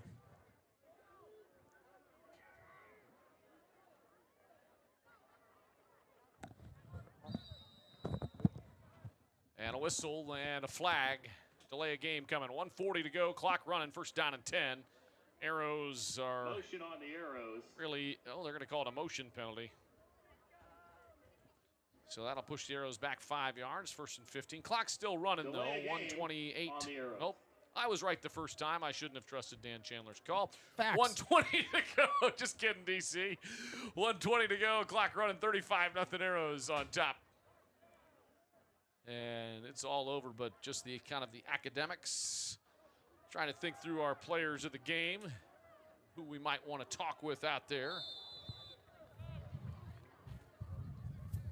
Nice hard run there by number 28, Hayden DiPuccio, getting his first carry of the season.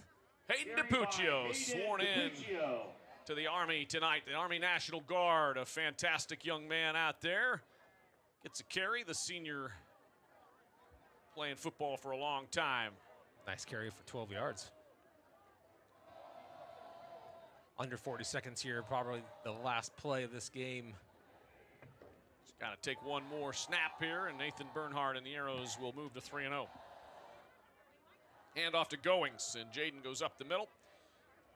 1 yard gain, and that should do it. And we'll take a quick break. Arrows win 35-0. Back with a post-game show after this quick break. At Bill Harris Dealerships, where great prices meet an even better selection, we're driving home the best experience you've ever had. With Chevrolet, Ford, Chrysler, Dodge, Jeep, and Ram, find the ride that defines you. And our huge selection of high-quality used cars and trucks is why you should check Bill Harris first. 3 brands, 3 convenient locations, and 1 unforgettable Bill Harris experience. Dive into great prices, explore a better selection, and enjoy the best buying experience with us today. Bill Harris Dealerships, the name you know and trust. BillHarrisDealerships.com. Bo Lacey Construction is proud to sponsor Arrows Athletics. Experience you can trust done right on time. From siding to windows, decks, and bathrooms, Bo Lacey also is your go-to company for all your roofing needs. Whether it's your house or your business, we've got you covered. And don't forget to check out the new Hover 3D app so you can see what every exterior home project will look like when it's finished. Scan the QR code. Back here at the post-game show, Arrows with a big win.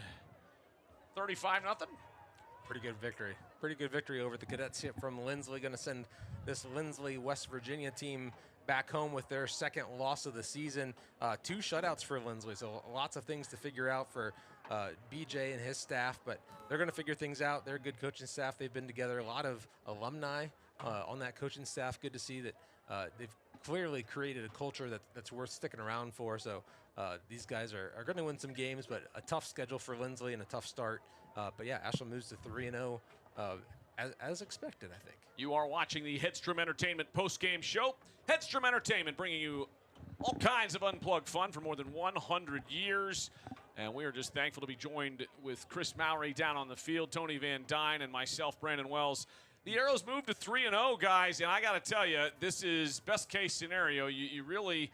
I won't say you haven't been tested. Week 1, we were tested. River Valley, that game was close. That's a good, scrappy football team. The Harding Prezzies came out, gave us a little bit of a scare a couple different times, and then we pulled away. And tonight, we just kept the foot down in elements that were difficult to score, but we still put up 35 points, guys, in a typhoon. Yeah, in a weather situation that we weren't able to throw the ball all that well. Nathan Bernhard will finish 8 of 16, 50% on the day. Did throw his first interception in that first half while the weather was bad and had an open receiver, just overthrew him. 2 touchdown passes, though, still for Nathan Bernhard. Gabe Baith gets another one on receiving touchdown, and then Killian O'Brien on the big catch, 74 yards to give us a running clock.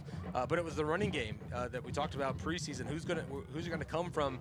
Nathan Bernhard puts 9 rushing attempts together for 59 rushing yards. Michael Franz adds 65, and Tyler Salter 24 rushing yards on 5 attempts. But it's the sophomore Grayson Baith, 8 carries, 81 yards, more than 10 yards per attempt. Number 33, just hard to tackle all night long. Did a great job protecting the ball, carrying the ball. He found the end zone one more time. His 3rd touchdown, rushing touchdown of this season through 3 games. Grayson Baith going to get my vote for player of the game. All right, the Truax player of the game, according to Tony, is Grayson Baith. Chris, who you got? Yeah, I got Grayson Baith. He's going to join me here momentarily, and we're going to have a few defenders that we're going to talk to as well. But for me, I just wanted to mention this. The last thing for me, the biggest takeaway from tonight, obviously 35 in a hailstorm, rainstorm is fantastic. But it's the difference between this team and week 10 last year and week 3 this year. The dynamic difference between this team and how they performed at Lex and how they performed tonight, that's going to be my biggest takeaway.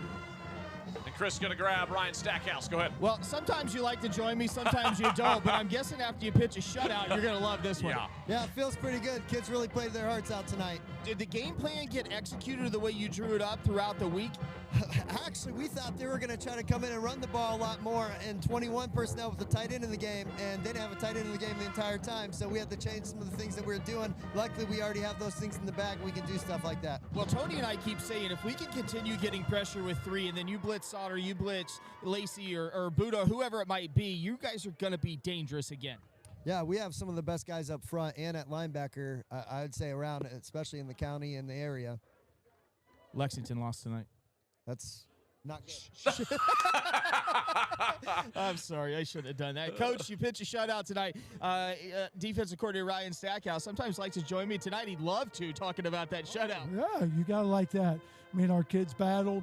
You know, we got to gave them a couple turnovers down there, but the kids went out and battled, and that's what you need to do. Well, I said to the guys on air, the biggest thing for my takeaway tonight, obviously we pitch a shutout, which is great anytime, but week 10 at Lexington last year to week 3 tonight this year, this looked like a completely different team, and it looked like a team that was able to deal with this weather and post a lot of points. Well, and I think the thing is we're a more mature team, and they had that experience, and that's what we said. We had to, we got to learn from those experiences, and I thought we came out and dealt with the conditions the way we needed to. It seemed like you started off in the beginning of the game going to trust the 5 wide, and you guys were going to sling it, but then it seemed like we went a few footballs went through our receivers' hands, and you altered the game plan maybe a little bit.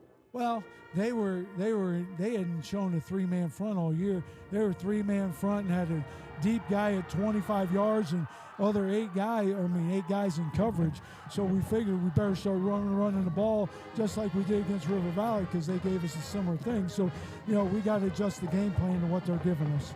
Last question. We open up OCC play here next week against the Quakers. Obviously, Quakers got us last year, and we'll be looking to come over top of New Philly and get the OCC started off right. Yeah, that's the big thing. We're going to enjoy this win. We'll get to work tomorrow in New Philly and try to get ready for that first conference game. I say it every week. You can't win them all if you don't win the first 3. That's right. Congratulations.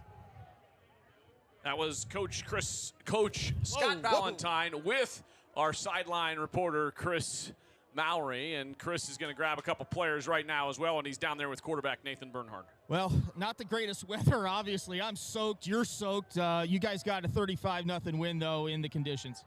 Yeah, I mean, we knew it was going to be rough. We saw the weather and, how it was going to be. We knew it was going to be a gritty game, but I think we did pretty well. We were able to run the ball, and we were able to throw it a little bit, but we knew it was going to be a struggle. I just talked to Coach V about, you rewind to week 10 in the rainstorm that we had at Lexington, and you fast forward to today, week 3 of this campaign. You guys were a completely different team, and you guys showed a lot of toughness, grit that, I'm sure you guys would all admit you didn't play with as much last year, but you guys came out on top, and it looks like this is part of the maturity of this team. Yeah, last year, against Lex, they dominated us on the line of scrimmage, and they made big plays on special teams, and, we did too much too late. So I think today, we were able to dominate at the line of scrimmage, and kind of reverse the role of what it was in that game last year, and I think you saw the result. So you just running some people over too, by the way. Oh yeah, that's what you got to do. Yeah. Quarterback Nathan Bernhard, 3-0. All right, who's coming next? Grayson Baith. So I said last week, I asked your brother when he got in the end zone. I talked to him last week, and I said, is the dinner table going to have some odd conversation because you're way ahead in the touchdown count, and looks like you padded that lead a little bit more today. Well, it's not really much of a competition around our place. Yes, let's be honest, it is. No, it's really not. Me and him work together. We're a team. All right, I like it. Yeah, I like it too. But last week it was big brother blocking for little brother to spring you for your first touchdown. That had to be a pretty cool feeling. Oh yeah, I love playing with him. Basketball, football, anything with him, it's the best. Who wins an arm wrestling match? Honestly, we've never did that. Well, you guys should probably do it tonight, so we have live. an answer for that. Yeah, we can do that live. Yeah, how about right now? We do it right now. Your defense pitches a shutout tonight. It's got to make you feel pretty good. Oh yeah, it does. I love the defense. They did so good. keeping them. It's just so good. They did amazing tonight. Well, good luck. Next week we open OCC play against New Philadelphia. You got to be excited about getting in the conference. They're going to be good, but I think we can handle them. Sounds good. That's sophomore Grayson Baith. Here's one of my favorite arrows, Cooper Smith. Look at that hair. That hair is fantastic. There's nothing like the hair, and you can't come anywhere close to I'm so growing jealous. this, to be honest Just so with jealous. You guys pitch a shutout tonight, man. You got to be excited. Oh, yeah, it's always good to have it. It's always a exciting win to have a shutout, too. I saw you and Joey and Buddha blowing some right and left tackles up and driving them back about 6 or 7 yards. That had to be fun. Oh, yeah, fun, for sure. All they could do is hold all night long. So once you got to halftime and you guys are blanking them with a donut on the board, was that your mindset to try to just shut them out the rest of the way? Oh, yeah, we definitely don't take our foot off their throat. That's our mindset. That sounds like a wrestler, guys, as he is. Cooper Smith, next week you welcome New Philly in. Oh, yeah, have a good week of practice and start watching film early. Sounds good. Congratulations. Joey Eisenhart, senior defensive lineman and offensive tackle. Joey Eisenhart. That's got to sound good, doesn't it? Yeah, it does sound good. But you said you were going to do anything to help this team win. You're certainly doing that, so hats off to you. Do you like playing offensive line now? Yeah, I do. I like pushing people over and laying on top of them. Yeah. I just told Cooper, I said, you and Cooper just blowing right and left tackles up and pushing them back in the backfield 5-7 yards. That's got to be a feeling too. Yeah, it is. We just get out there and get after every game. We do whatever we can to get to that quarterback. I don't think you're going to get a Christmas card from the quarterback. There was one play where he rolled out to his left, and you absolutely drove him into Mifflin. Oh, yeah, I did. I mean, I wanted to get after him all night. I wanted to make sure he knew I was there. I think he did know you were there. Congratulations. Thank you. KOB or Killian O'Brien, or maybe we're just going to start calling you the touchdown machine. You told me last week you didn't want to be a one-week wonder, right? You wanted to do this every week, and how would you rate your performance tonight? It was good, but I definitely think it could be better. Definitely, it could be better. I mean, it was rainy conditions. I'm happy, still got to score up, but the weather definitely made it difficult. The running backs definitely got to work, and they performed really good. So I've been coaching flag football now this year, and on Saturday morning it's kind of fun. I've learned some of these signals. Do you know what put the seatbelt on somebody means? It means like you clamped them, like you didn't let them get that catch. I've learned that too. Do you know what the head tap means? It means you caught it around their head. You went and took it to the house, didn't you? Yeah. That was nice. Yeah. All right, Killian O'Brien there. Hey, sorry guys, but I got to come up with some funny ones every now and again. I don't know. I'm just learning from 5th and 6th year-olds or 5th and 6th graders what this means. So. All right, Chris, before we let you go and get out of the rain, you're already soaked. Soaked. Right? Let's just get your quick thoughts on the game and looking forward. Well, as I said, and I've said it a few times, I'm really happy for this squad and what they were able to overcome from Week 10 last year. I thought it was pretty impressive when you started seeing this rain come down, and it was raining sideways, honestly. And we were able to put 35 on the board. But not only that, but pitch a shutout, man. That's a big, big deal. And we shut out Worcester last year 34-0. We pitch a 35-0 shutout here. Look, do I think there's a lot more shutouts on the scoreboard going forward with our schedule? I don't. There might happen. We're going to get in the meat of this real quick, and that starts 7 days from tonight here at Community Stadium. We welcome the Quakers in, and then Maple Heights the week after that. So, it's great to be 3-0, and as I say to Coach Valentine all the time, you can't win them all if you don't win the first 3, which we've done, so fantastic.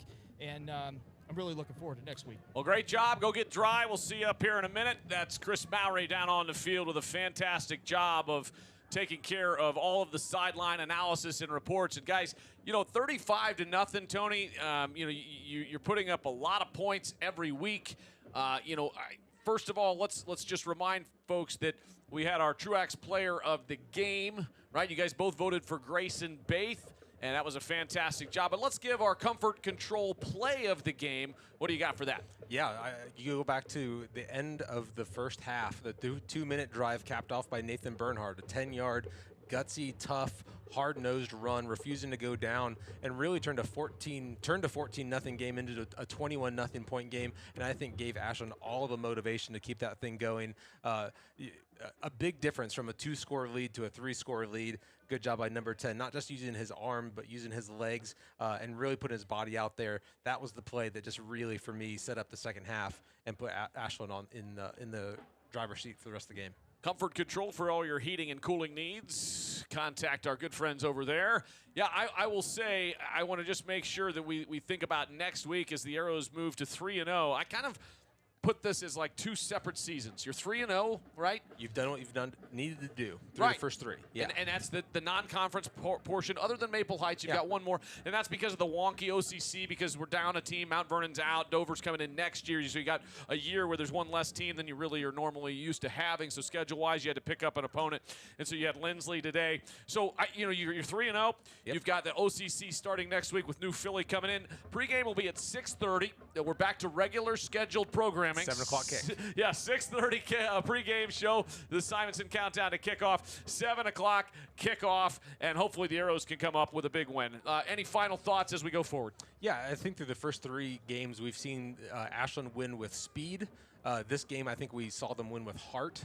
I think New Philadelphia is the first time that they're going to have to win physically as well. So this is where the whole thing comes together of, can you physically keep up with the team? Can you use your speed? And can you dig deep when you need it? And if that can come together in week 4 and in week 5, this team could be really special come October. Arrows move to 3-0 with a 35-0 win here tonight at Community Stadium over the Cadets of Linsly in West Virginia. For our good friend Ian Owens, doing a fantastic job running camera on the game camera. For Garth Boyd, also doing a fantastic job. We're just so thankful for this crew. Brandon Gunder producing and doing a wonderful job. For Chris Mowry doing Fair. a great job to fair job dealing with the weather down there. Thanks. And to Tony, awesome as always. Good to join you. I'm Brandon Wells saying God bless, Godspeed, and go Arrows!